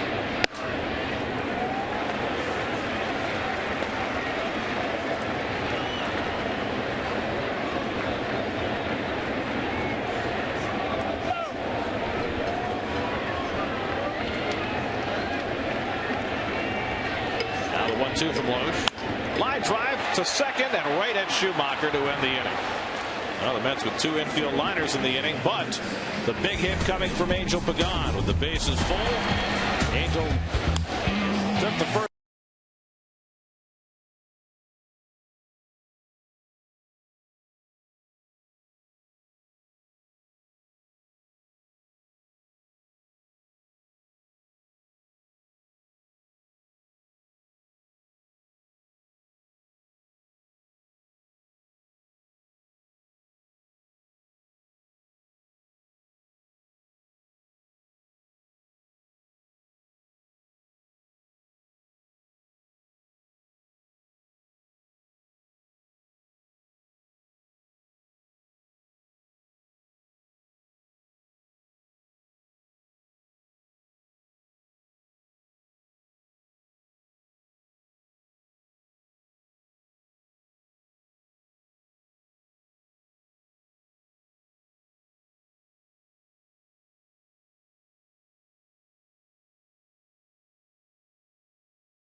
Dylan G pitching with the lead for the first time tonight, up 2-1 as we start the 6th.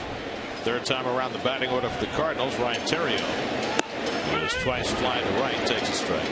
Theriot, Jay, and Pujols looking to respond for St. Louis. Your National League Central leading Pirates are up 1-0 on the Reds tonight in the 6th inning. James McDonald's 6 scoreless. The Pirates are getting great pitching every night. Jeff Karstens is having an out of nowhere season for them. I'm going to elect Clint Hurdle mayor. Anyone who deserves it more than those fans in Pittsburgh. And they've been packing the place. Yep, they've been coming out. Which you knew they would, because it's such a beautiful ballpark. It's a relatively small ballpark.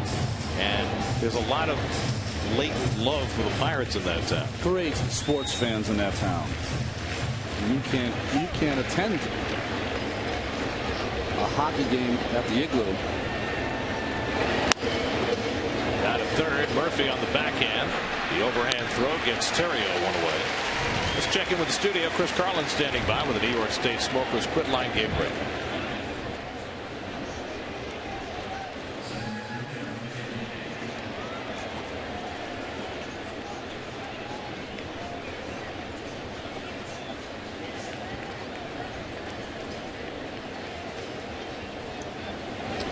I think a lot of people in baseball this year are going to be rooting for the Pirates to keep it going. And that's no disrespect to the Cardinals and for everybody else in that central. It's just been so long. Reyes on the backhand. Accurate throw gets John Jay for the second out. So 2 quick outs for G after being given the lead. And so now we face Pujols with the bases empty. You know, we always talk about one of the greatest scenes for Mets fans and us as announcers is watching Jose run out a triple. Second to me is when he fires that ball to first base. Just a whole different category. He's got a great arm. There's Pujols. By the way, the Mets' plan was to make room for Reyes by sending Ruben Tejada down to Buffalo. Josh Tolley is away from the team on paternity leave. His wife Catherine went into labor today. And so the Mets are going to call on Mike Nickias to take his spot for however long Tolley's away. However, Nickias' plane never got off the ground. So Tejada is still here. And the Mets have only one catcher. Wild swing by Pujols, and it's 0-2. And so the Mets, if they needed an emergency catcher, if anything happened to Polino, it'd probably be Nick Evans behind the plate. Here's the 0-2 from G. And the curveball down 1-2.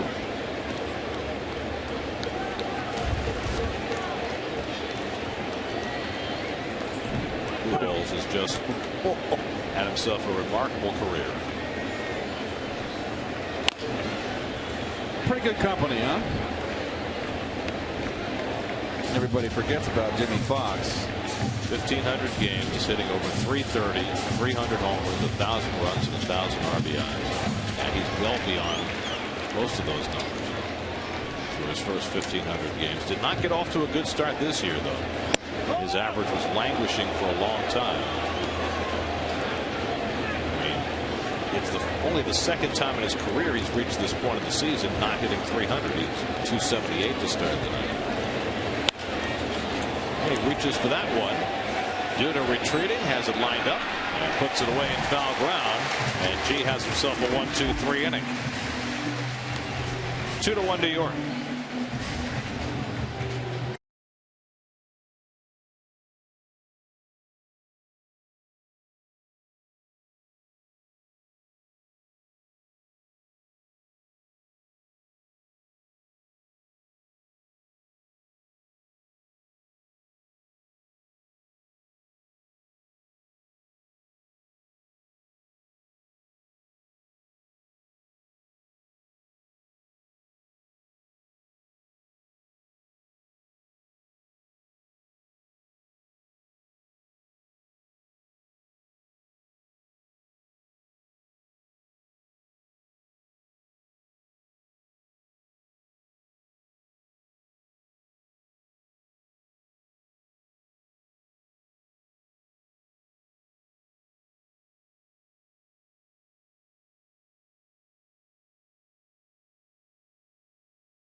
Later, visit SNY.TV to cast your opinion. Dylan G is 0 for 2 tonight. Grounded to third, flying to right. And he pops this one up. Molina should have room. G retired one away. From Kiner's corner to the origin of his signature home run call, get a unique look at Ralph Kiner's career as he and his colleagues share some of their favorite moments from the past 5 decades. Ralph Kiner, 50 amazing years, Thursday at 7 p.m. only on SNY. I can't wait to see that. And Ralph is going to be in the booth Thursday? Yes. Thursday afternoon. Outstanding. Here's Reyes, is 1 for 3, scored the Mets' first run tonight. And 66 runs scored for Reyes this year. And there's our old friend Raul Valdez up in the Cardinals bullpen. Raul, who did some fine work for the Mets last year. 0-2 to Reyes.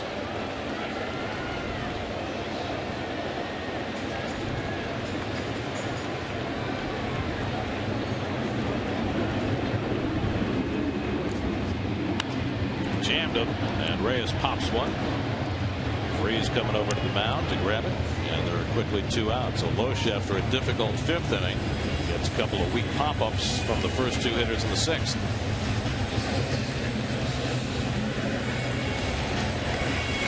Just thinking about some players as over the years, Ronnie, that we've played against. Gary, who you saw, both played with, played against, is electrifying as Reyes. Luke Brock comes to mind for me. Gary Templeton, when he was in his heyday, having the great years. Willie McGee was electrifying. Omar Moreno, was he like that? He didn't hit enough for me. It wasn't as dangerous. Ricky Henderson, of course. Schumacher gets a glove on it but can't make the play, and Turner has yet another right side base hit. Why don't they just play him in the hole? Just don't understand that. Yep. How many base hits has he gotten through that right side hole this year? Gary, don't give away the secret. Exactly. They have the charts. I mean, to me, Ricky Henderson is front and center as far as, bringing the kind of skill set that Reyes does. I can't think of anybody else today who's even in the same category. Vince Coleman, and in his heyday, was very electrifying. But as Ronnie said before, if you include the defense and the arm, how many shortstops, how many middle infielders have ever been the kind of player that Reyes is? Bert Campaneris, maybe? Yeah. Back in his career? Yeah, but he not as good as Reyes. Yeah. Not as good as Reyes. Didn't have the range of Reyes or the arm either. Didn't hit as good as Reyes. I mean, Ozzie Smith in his own way was electrifying defensively. Yeah. Yes. But certainly wasn't the offensive player that Reyes has become. I mean, Davey Lopes was electrifying in his heyday with the Dodgers. If you think about it, and I know that there'll be a lot of naysayers out there, if you include triples as having power, he's a 5-tool player, right? Well, certainly if you look at his slugging percentage this year, that would bear that out. But, Ricky had the power that you just don't associate with leadoff hitters. Yeah, and he was the only guy that was a game changer. He would come in and he would just say, Ricky's got it today, boys. Don't worry about it. Just jump on my shoulders. And he would go 3 for 4, steal 3 bags, score 3 runs, make a great catch. Over 2,000 career walks. Yep. I got a guy for you who, by the way, I think should be in the Hall of Fame. Tim Raines. Yeah. Because he could do all those things. Yes, Tim Raines. You're very good. Good call, Gary. And Tim could hit. Good defensive player. I think. Yeah, I thought he was a solid defensive player. Didn't have a good arm. 3-1 to Beltran, and a good off-speed pitch. 3-2. Yeah, Rock, he was some kind of player. I'll never forget to see this changeup when baseball had that collusion time, and he didn't sign till the middle of May. And he opened up, came back against the Mets, and I think he had a couple of home runs, a grand slam off Jesse Late. I think there was a triple in there, too. Yeah. Beltran lays off, and it's too high for ball 4. So Beltran's on base for the 4th straight time against Loesch, who's now walked 3 on the night. And there'll be 2 aboard for Murphy. And here comes Tony La Russa out of the dugout. He's got the left-hander Valdez ready, and he's going to go to him. So Loesch's night will end after 5 2/3. 102 pitches for Loesch, who threw 120 in his last start before the All-Star break. And the former Met Raul Valdez will come on. The call to the bullpen brought to you by Lincoln. 2-1 New York in the 6th. We'll be right back.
Mets last year, has gotten some work lately for the Cardinals. Boy, he plied his trade in every way possible for the Mets last season. Very valuable in all those innings he soaked up in many different roles. You can see his numbers in only 6 games.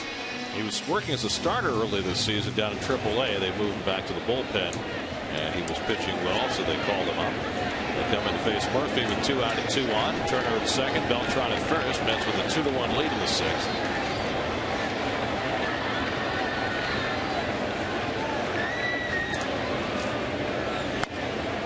While Valdez was very valuable for the Mets last year, one thing he was not particularly good at was getting lefties out. He's got a flat breaking ball. That's the problem. And it's not a real sharp breaking ball. Remember when we first saw him in spring training and he had no name on his back? The Mets had just brought him over from minor league camp. Well, he also had a red glove, which really stood out with that blue Met uniform. He has use for it now. This is a better breaking ball here. That's why his numbers are better against lefties now.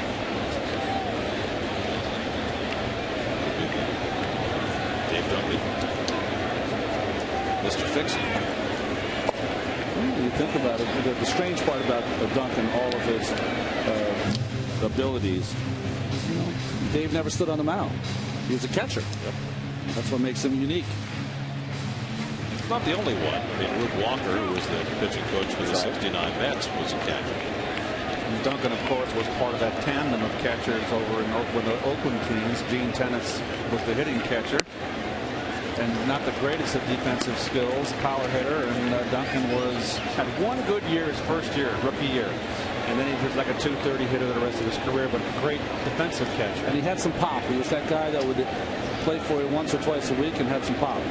2-2 to Murphy. Hit out to left center, a long run back for Jay. He's not going to get there, and it hops against the wall. Turner scores. Beltran got a good read this time, and he will score from first base on a 2-run double by Daniel Murphy, and it's 4-1 New York.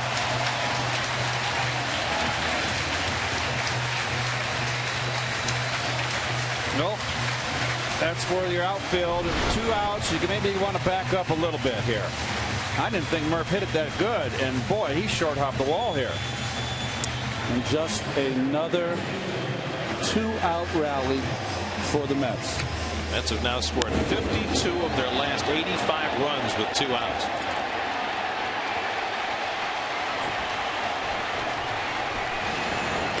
That's a fly ball. That ball's got to be caught. Playing too shallow. Well, Murph had a frustrating at bat in the 5th when he hit a bullet line drive at the shortstop with the bases full. This time he hit it just as hard, but beyond the reach of John Jay in the center field. That's now 11 hits, and every man other than the pitcher G has at least one. Pagan drove in the first 2 men runs with a double over Berkman's head in right field.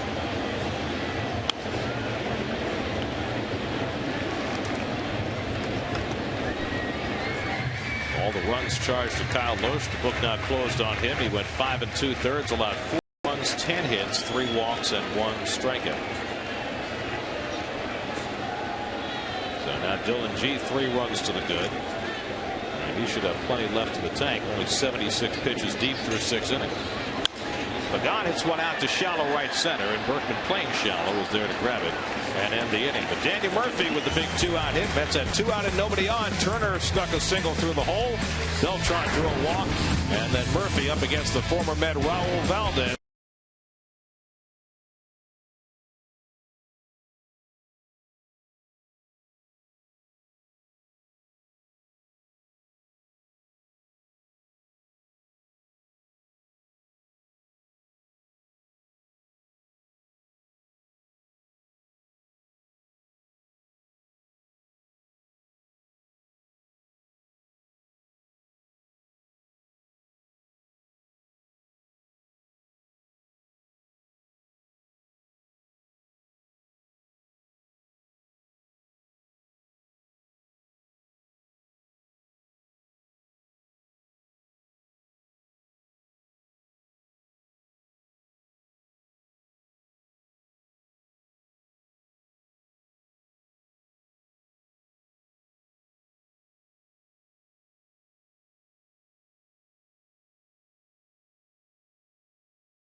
Matt Holliday leading off the 7th inning against Dylan G, who now has a 4-1 lead.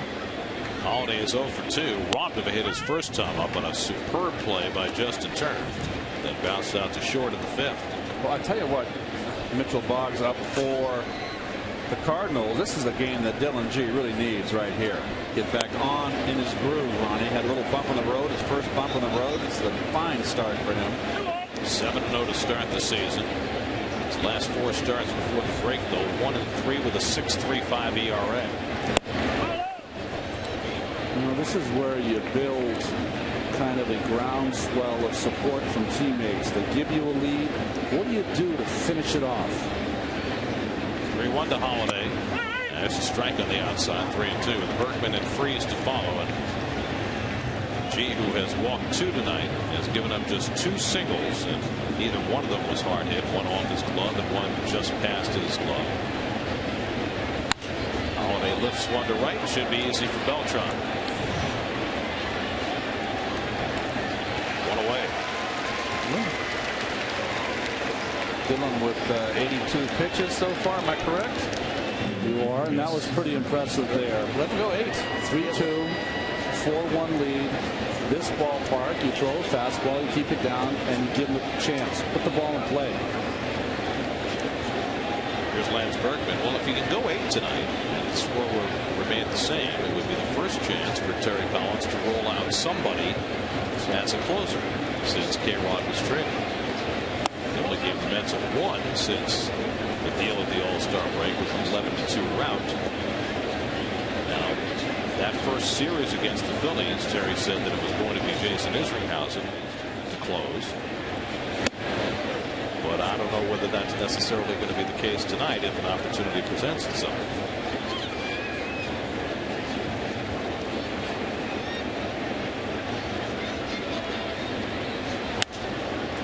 Down the left field side. And that goes out of play. 2-1 to Berkman, who walked and scored the Cardinal run in the 5th inning. Terry Collins got Reyes and Beltran back in the lineup tonight. They both had a hand in this 4-1 Met lead. He should have David Wright back in a few days. David's already 2 for 3 with a double tonight down in St. Lucie. Strike from the outside. It's 2-2. I wonder whether there's any chance with David having put up really big numbers his first 4 games down in the Florida State League, whether they would short circuit his rehab and bring him up early. Plan was for him to come back Friday. He has a good night tonight, feels good after 9 innings. Would they think about just pulling the trigger and bringing him up tomorrow? Much easier for him to go on down the interstate to Miami. You mean avoid a couple of flights? Yes. Have him on his back and sitting in the airplane. I don't know. You're always thinking of the shortcut, aren't you? That's how he got here today. Here's the 2-2. And a full count to Berkman. I mean, we almost lost Keith to some major traffic tonight. There was a major accident on 27 in the Sunrise, right outside of Hampton Bays. 2 lanes. Berkman gets a hold of one to deep right, and Beltran won't even bother moving. A bomb off the bat of Berkman that makes it to the Shea Bridge. Number 26 for Berkman, and it was an impressive shot for the National League's home run leader to cut the Met lead to 4-2. Well, those 2 runs are big that Murphy drove in. Wow, that's a bomb. Well, we saw Beltran hit one to the bridge earlier this season, and now Berkman says hello to Shea. Oh, wow. That was 3-2. You saw Holliday get a fastball 3-2. He knew he was going to get one, and he was all over it.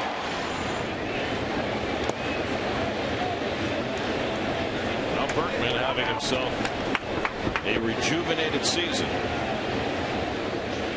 26 homers, 65 runs batted in. So now G tries to shake it off as he works to David Freeze. And a fastball strike 1-1. Freeze had the first hit for the Cardinals after G and Hilton hitless for 4 1/3. Little bouncer that G reached up and deflected in no man's land behind the mound on what would have otherwise been an easy double play ball. Bobby Parnell, the right-hander, Tim Burdick, the left-hander, up in case G needs help here in the 7th. 92 pitches now for Dylan. Berkman, for a while early in the season, was leading the National League in batting in addition to all his home runs. Lately, he hasn't been hitting for much of an average, but he has continued to hit bombs. 15 home runs in his last 41 games, even though he's hitting just 209 over that stretch. Just off the plate to Freeze. Could have called this one. Just missed. Wow, he didn't bring the glove in, did he? Now it's 3-2. And it's too hot for a Turner to handle. 2 out. New York Mets baseball on SNY is brought to you by Pepsi Max Field of Dreams. You can play ball with MLB legends in your hometown. Visit MLB.com/Pepsi Max to pick your team and enter. Remember, if you build it, they will come. Buy Cholula Hot Sauce. Want the perfect balance of flavor and heat? Add Cholula Hot Sauce to your next meal. Just look for the iconic wooden cap. And by State Farm. Today's State Farm agent of the day is Pat Cauley of Glendale. Contact Pat's office at patcauley.org. Molina hits it to shallow right center, and in comes Beltran to snag it, and the inning is over. Lance Berkman with an impressive blow-off G, but he recovers to retire the next 2 hitters. Number 26 for Berkman.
Get to Citi Field for a weekday matinee Thursday at 12:10 as the series with the Cardinals concludes. Kids tickets start at $10.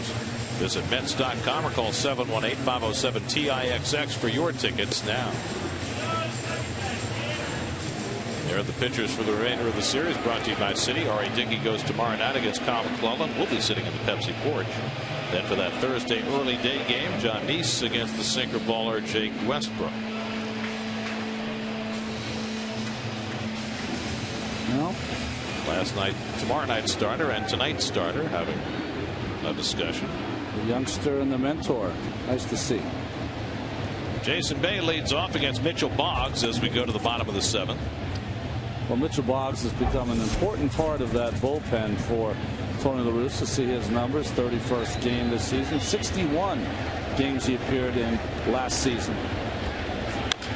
Slow ground ball to third. Freeze has it. On target to get Bay one away. Remember the first time we saw Mitchell Boggs?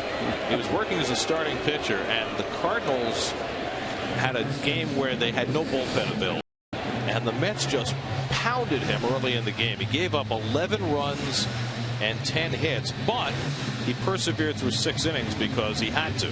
Well, Russo left him out there to die. Yeah, he took one for the team. I've been there before. It's awful, but he's found his little niche as a guy in the bullpen. Here's Lucas Duda with 1 out. Duda has a single and a walk tonight, 1 for 2. Bobby Parnell continues to throw in the Mets bullpen. So is G done after 96 pitches and 7 innings? Capuano was allowed to go out for the 8th in last night's game. Duda to shallow left. In comes Holiday. 2 out.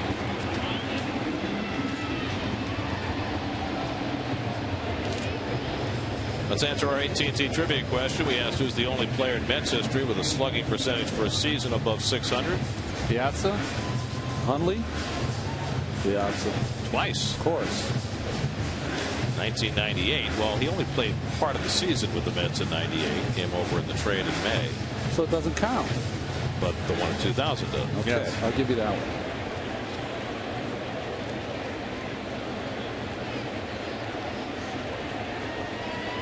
Here's Paulino, who's 2 for 3. A single and a double. Now will we get our answer? G is out. Willie Harris has come out on deck to bat for him.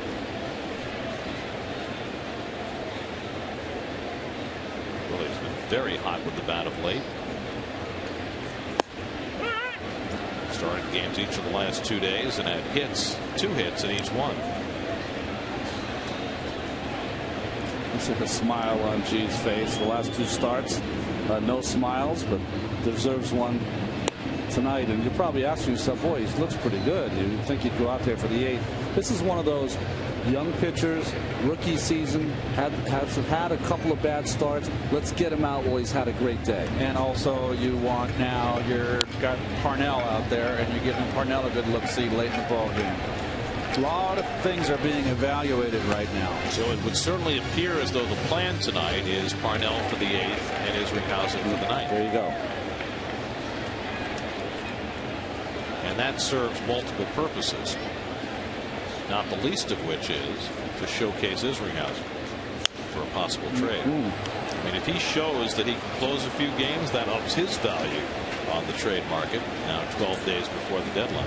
But if Parnell does his job, then Izzy's going to have to go through the meat of the St. Louis order.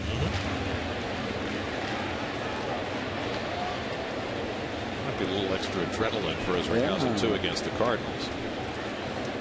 Team for whom he pitched so well for so long. Slider misses, and a full count to Paulino.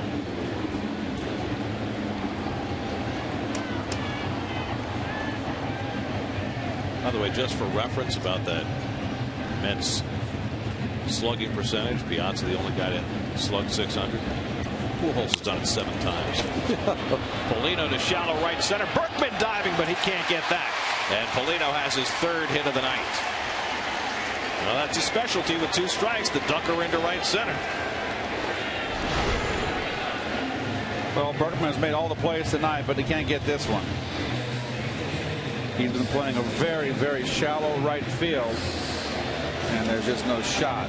You know, he almost hurt himself. Well, he did hurt himself earlier this season. Berkman, with that same kind of dive, kept him out of the lineup for a couple of days. And you say to Paulino, boy, he gets a lot of those hits, but you know what? You put the ball in play with 2 strikes, something good can happen. So now Harris. Well, it was 2 for 3 and a walk yesterday. He's batting for Dylan G. So Dylan is out after 7 innings, allowed 2 runs and 3 hits. Walked 2, struck out 2, and leaves with a chance for his 9th win of the year.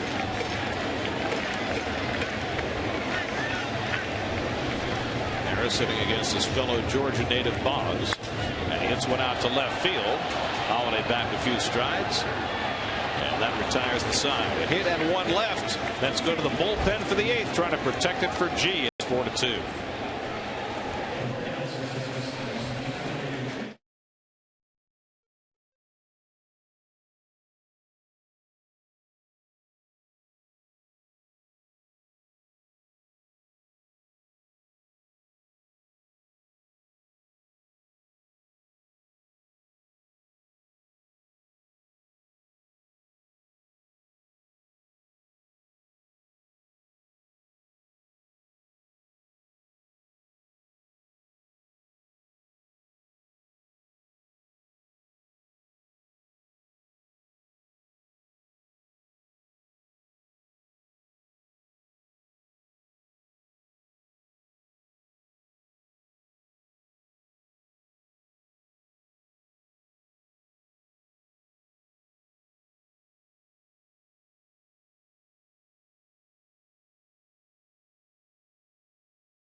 Don't miss your chance to bid on a night with with us, the SNY Mets broadcast team. You and a guest could have dinner with Ronnie and Keith and Kevin and myself and catch the Mets Marlins game in an SNY suite at Citi Field Thursday, September 1st. Plus, you'll be featured in a segment on Mets Weekly. All proceeds benefit the high school basketball teams scheduled to play in the 2012 SNY Invitational. Just go to sny.tv/charity auction and bid today. That's right. Well, that's a fun night because when the three of us are together outside of we're not on the air, we are a barrel of laughs.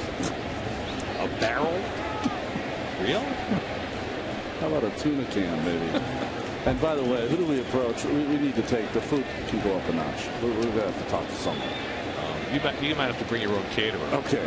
Daniel Descalzo, the pinch hitter, up against Bobby Parnell as we start the 8th inning, and Descalzo fouls it off.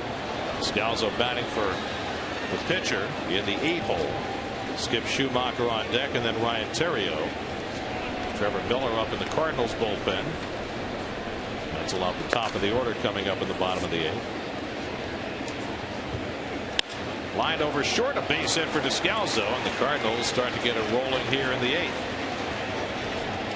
So Descalzo, who played well, filling in for Freese at third base for a couple of months when he was hurt, comes off the bench to get a hit, and now Schumacher comes to bat.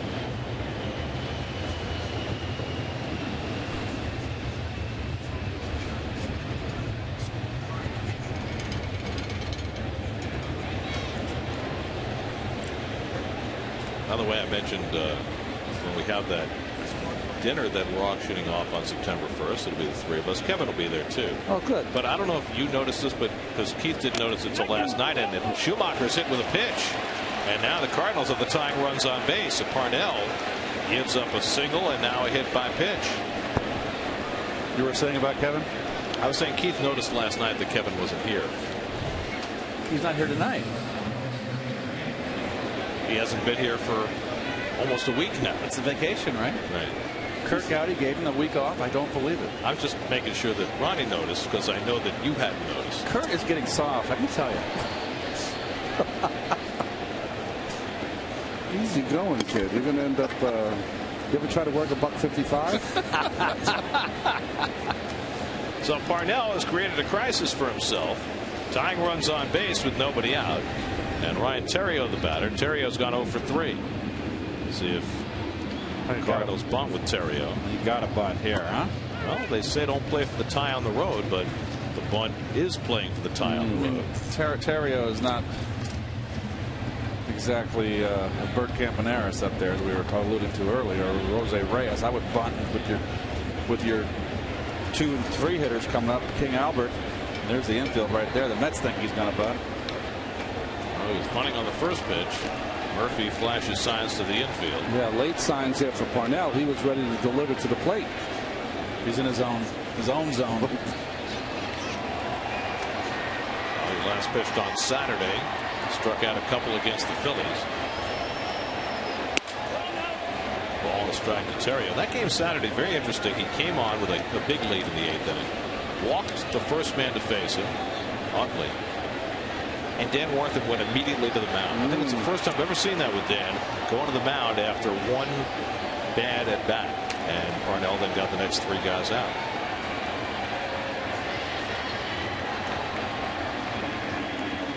The runners go, and it's grounded foul. So they took off the bunt, put on the hit and run. I like that Theriot play. Fouled it off. And it's ball. You know what? It was ball 3 too. Excuse me, it'd have been ball 2. It was out of the strike zone, but I like this move. You look how the defense on the infield was way in, exposing a lot of holes there with a shortened up defense. And that's why that man's won so many games. By the way, kick saving a beauty by Dave McKay down to first base. So now Parnell needing a strikeout. Ahead on Theriot 1-2. For some reason, the Mets still have the corners in looking for the bunt with 2 strikes on Theriot. Got to get back. I don't know what Dudas is thinking. He's got to get back. Especially with Theriot, especially with the guy throwing 100 miles an hour.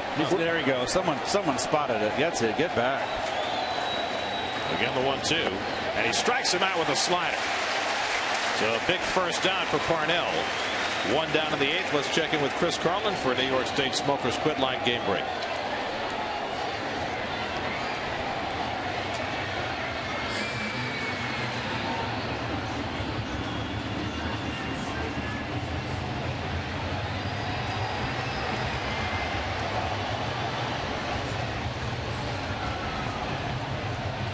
Phillies have been challenged to score runs, haven't they? And let me tell you something. Atlanta is breathing down their throats. 2.5 back now. And there's the defense right there. You see do it back. John Jay 0 for 2 and a walk. He fouls back the first pitch slider. Nothing in 1. Well, you got to get the bunt down when the manager gives you the bunt sign. And the big guy in the on-deck circle. It's been a rough night for Pujols so far. He's got 0 for 3. Has not swung the bat particularly well.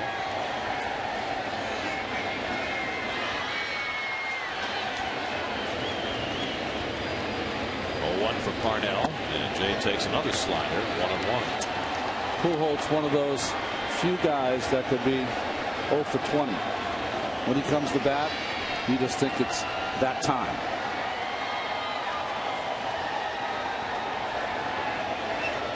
Tying runs aboard with 1 out. And Jay takes the fastball low, 2-1. That was a borderline knees right there. 98 miles an hour from Bobby. Mitchell Boggs, the sinker ball for the Cardinals, got this pitch. Parnell does not. A little low. Greg Gibson, the home plate umpire. 2-1 to Jay. Ground ball toward the hole. Reyes with a great diving stop. Can he get it out? He cannot. And the bases are loaded. Well, Reyes saves a run by flattening to get this ground ball. But it's an infield hit. Well, boy, what a play by Jose. Springs up, too. Watch the agility. And then the snap throw. But Jay just runs too well. Just a quick plant and a hard throw. And it sets it up for Pujols. I guess his hamstring's okay. And a good wherewithal by Reyes because he knew he had no shot at second with the big lead by Schumacher, who can run. Did he have a shot at third? That's my question. I don't think he did. Because Descalzo's got pretty good wheels as well. He did not have a shot at third. Here we go. We can watch right here. Look at that good secondary lead by Descalzo. As soon as he does, no play. He's not going to get him.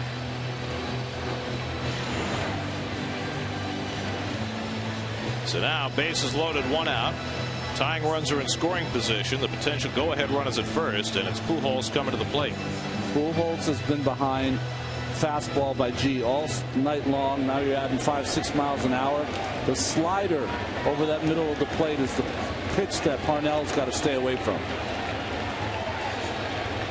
Good speed on the bases all the way around for the Cardinals. Fly to center, grounded into a double play, and popped up to first. Pujols takes a fastball for a strike. 99 for Parnell. Taking all the way, first pitch. 11 career grand slams. Great hitter with the bases loaded. The Cardinals as a team this year hitting .382 with the bases loaded.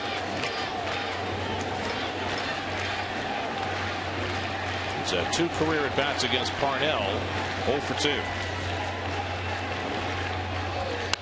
And Pujols hits it foul, and Bobby's ahead on the count 0-2. 101 on the gun from Parnell. And Tardy.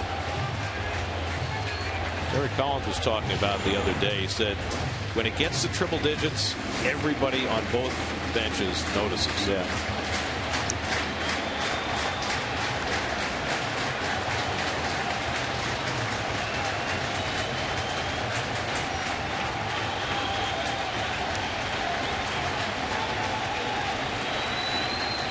Now the 0-2.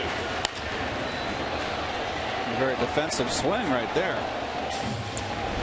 Pujols is just not seeing the ball. You never see him with this kind of swing. Emergency hack. But that was a slap. You don't see 100 miles an hour very often either. And you're 0-2. Not waste a slider here. He's protecting the plate. Slider over the mound, right at the bag. Reyes for 1 and for 2. He got him, and the inning is over. Oh, to have Reyes back. He saves a run, and then with his acrobatics, he turns 2 to get the Mets out of the inning. He has made his presence felt. 4-2 New York.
Well, here are the results of our Toyota Text Poll. Met fans keeping their fingers crossed and hoping against hope say that 64% more likely that Reyes will sign with his current team rather than Pujols.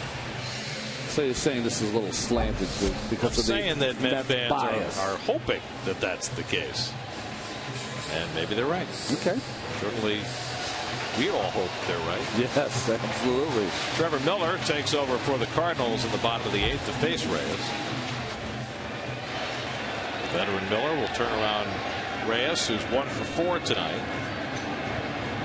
Made a tremendous diving stop at the top of the 8th that saved a run.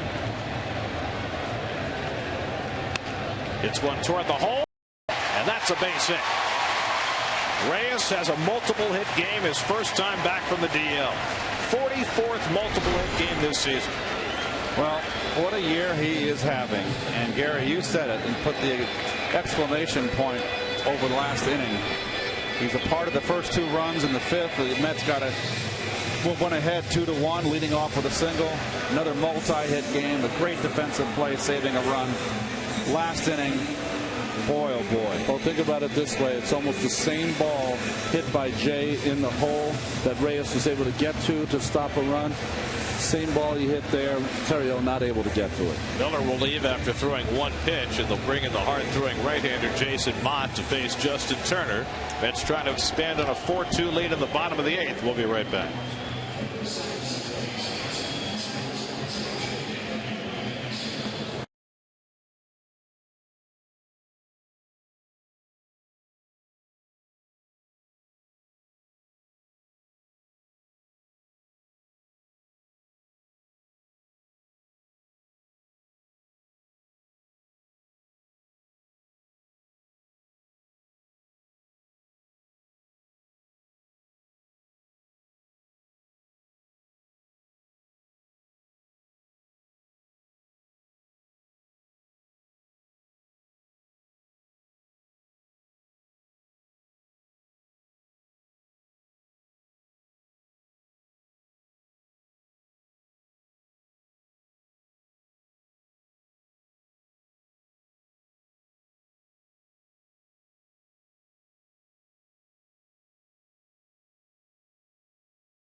Tomorrow night, Mets and Cardinals play game 2 of the series. We'll be broadcasting from the Pepsi porch overhanging right field.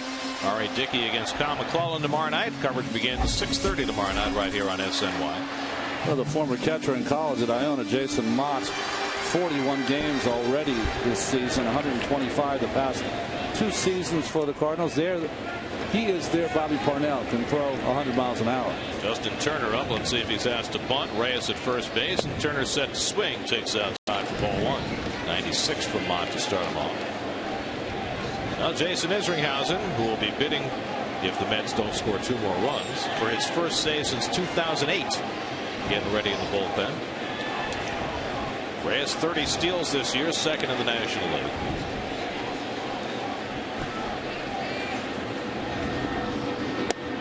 You know how good a season Reyes is having? He was on the disabled list for the better part of 2.5 weeks. Yeah. Still led the league in hits when he came back. He's played 81 games. This is his 81st game. He's had multiple hits in 44 of them. no player since Joe Medwick in his Triple Crown season in 1937 has had multiple hits in more than half his games for a full season. Wow. That's how extraordinary Reyes' year has been.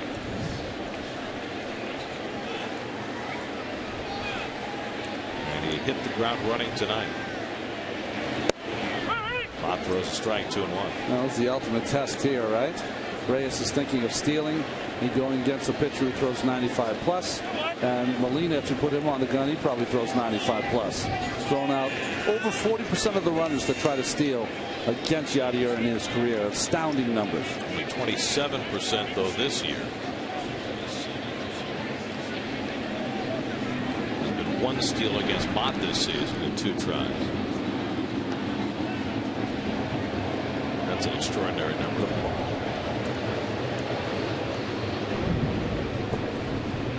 I mean, Pudge Rodriguez for a long time was the gold standard, and now Molina is that gold standard. 2-1 to Turner, and he hits it down the right field side, a foul ball.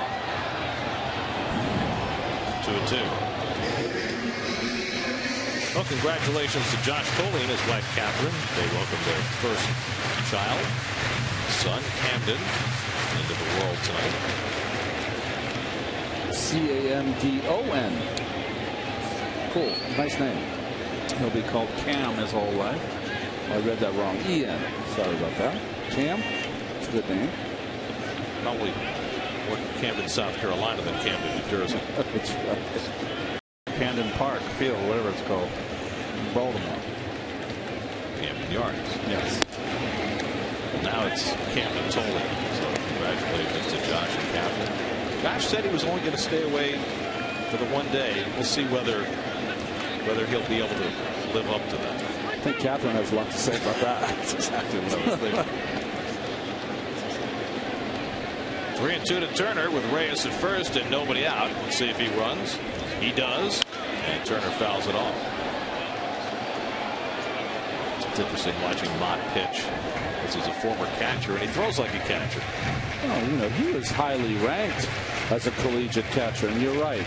He brings that arm right to his ear, kind of, that has that short arm action right to his ear, straight home. The Mets had Henry Owens.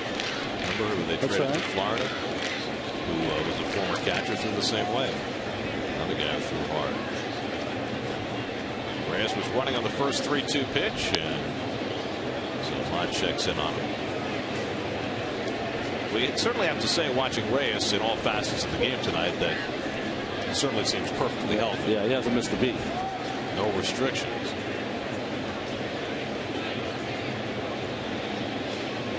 He runs, and Turner pops it up. And Reyes will have to scramble back. And Schumacher calls. And Turner retired one away.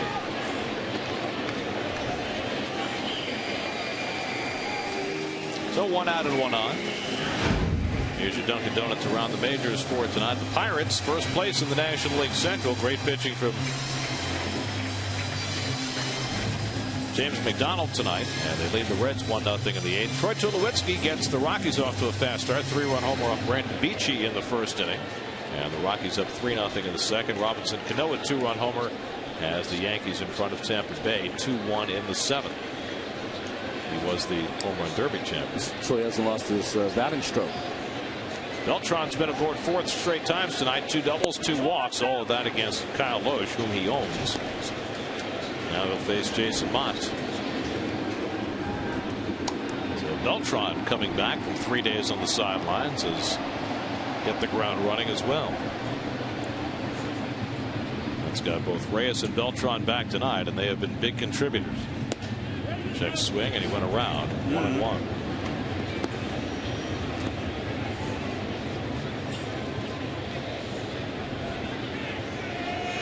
First regular season at bat for Beltran against Mott, but the Mets see a lot of the Cardinals during spring training.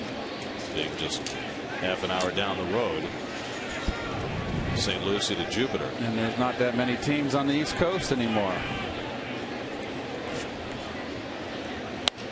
most of the teams in the neighborhood are from the Mets division. You got the Marlins, who are also in Jupiter. You got the Nationals up in Vieira. You got the Braves not too far away at Disney. So when you have a team from another division that you don't see very often in the regular season, that you see very often in spring training, that it makes a little difference in terms of the way you know, the knowledge that you might have.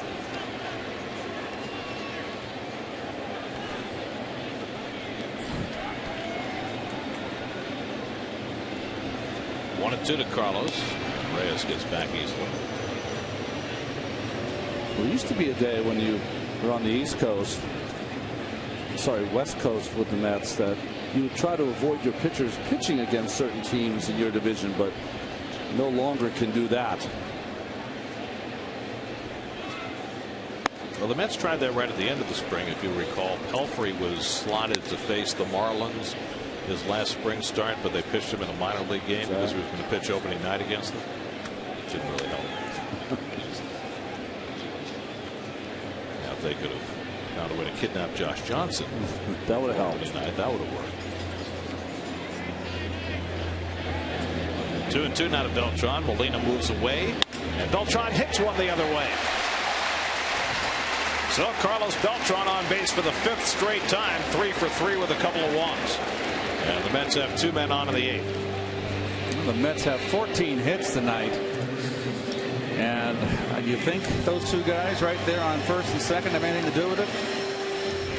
Well, between them, they've got 5 hits and 7 at bats with a couple of walks. Daniel Murphy with a big blow. A double back in the 6th, 2-run double. He hit it to left center field against the left-hander Raul Valdez. 1 for 4 on the night.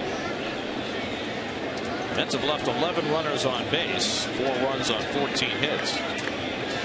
Chance to add to it here with Murphy at the plate. Murph takes in tight from Mott, 1-0. Kyle Lersch, the starter, went 5 2/3. He allowed 4 runs, 10 hits. Raul Valdez gave up that 2-run double to Murphy in a 3rd of an inning. Mitchell Boggs worked a scoreless 7th. Trevor Miller gave up the hit to Reyes to start the 8th, and now Mott trying to get out of trouble in this 8th inning. Murphy got jammed.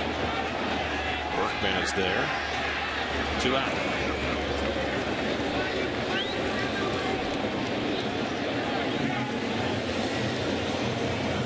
So 2 out of 2 on for Pagan, who has the other big hit for the Mets tonight, a bases loaded double that drove in the first 2 men runs.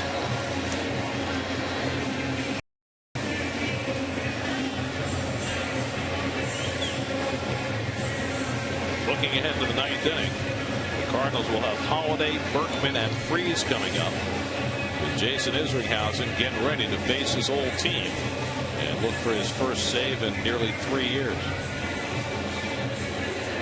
293 career saves, and the majority of them earned as a Cardinal. Well, tomorrow night, that's where we'll be sitting, right where that guy's leaning over the railing. That's where our broadcast table will be set up on the Pepsi porch.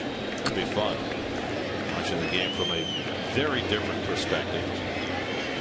How about if we shoot the whole game from there too? Nice. What do you think? Do you think anybody would turn off their TV?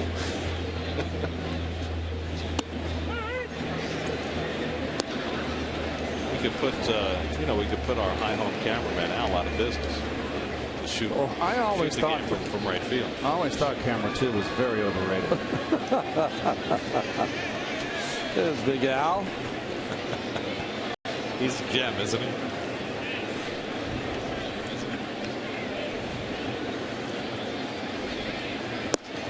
A jump back. Allen said his mom wanted to give him a middle name Rocco. Alan Rocco Friedman. Now that's some blending. I don't think that works. No, it doesn't work for him. You can just call him Rocky. There you go. 1-1 to Pagan. Slaps it foul. 1-2. Angel with a big 2-run double in the 6th. Rubin runs 3 and 4 for the Mets.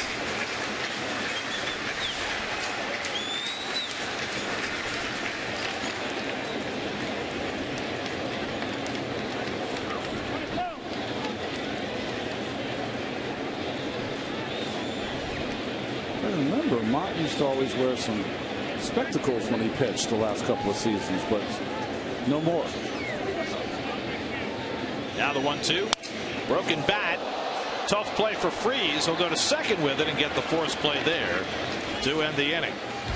A shattered bat. The Mets strand 2 more. That's 13 left on base tonight. Isringhausen will try and make a 4-2 lead stand up.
Coming up tonight on Geico Sports Night after the post game. We're getting close to the trading deadline, just 12 days away. Schedules, but will there be games in the NBA? How about the NFL?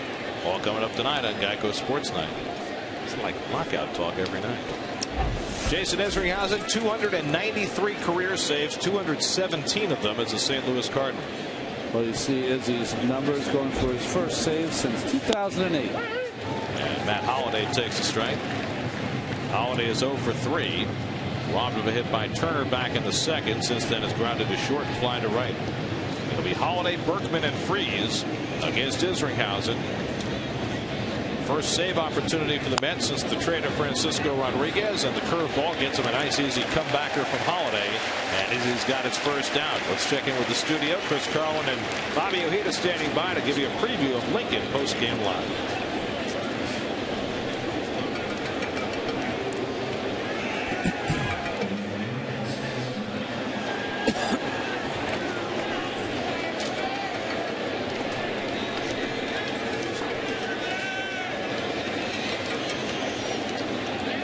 Well, that big first down for Isringhausen, bigger because Lance Berkman could not tie the game after hitting a bomb of a home run onto the Shea Bridge his last time up.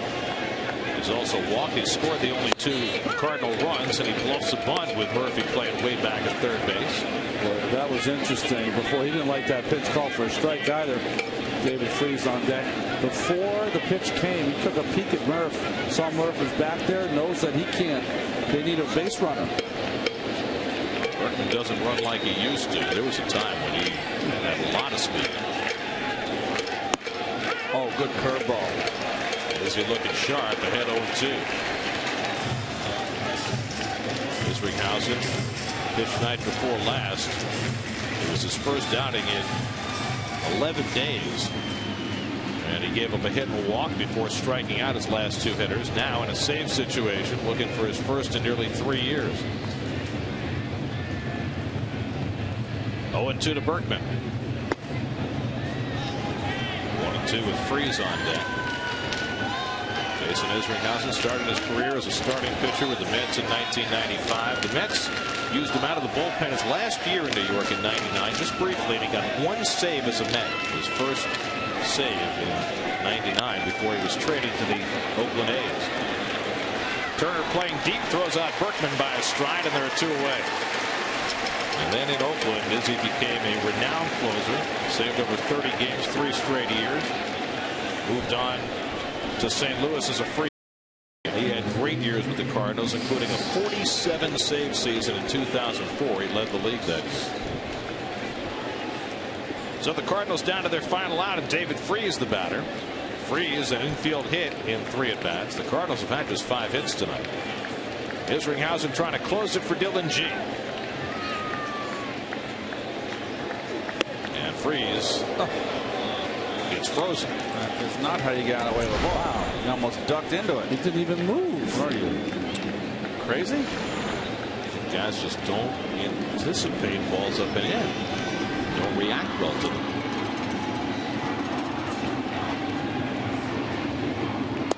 And so Isringhausen goes blown away and misses 2-0. If Freese can keep it going, Yadier Molina would be next.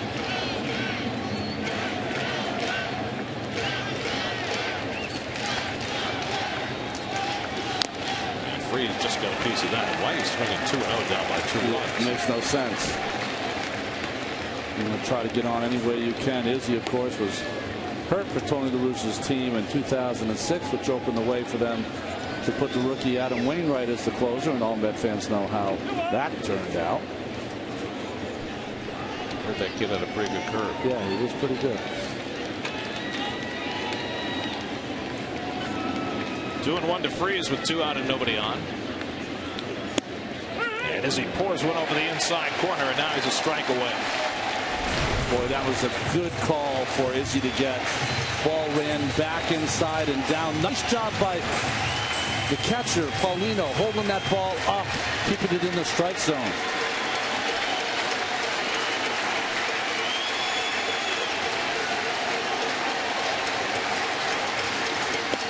Check swing. He went around strike 3, and the ball game is over. Jason Isringhausen, with his first save since 2008, nails it down for Dylan G. The Mets get Reyes and Beltran back in the lineup, and they contribute mightily to a 4-2 Mets win. Well, on the pitching side, great job by Dylan G. Parnell pitching out of a jam, and Izzy showing some emotion with his first save since 2008. Man, the Mets on the offensive side, that man right there, Reyes, those 2 guys back in the lineup, had big days at the plate. Beltran 2 doubles on base, with 3 for 3 on base all 5 times. A run scored. Reyes a 2-hit ball game. Started for the rally in the 5th inning. They got the Mets out in front.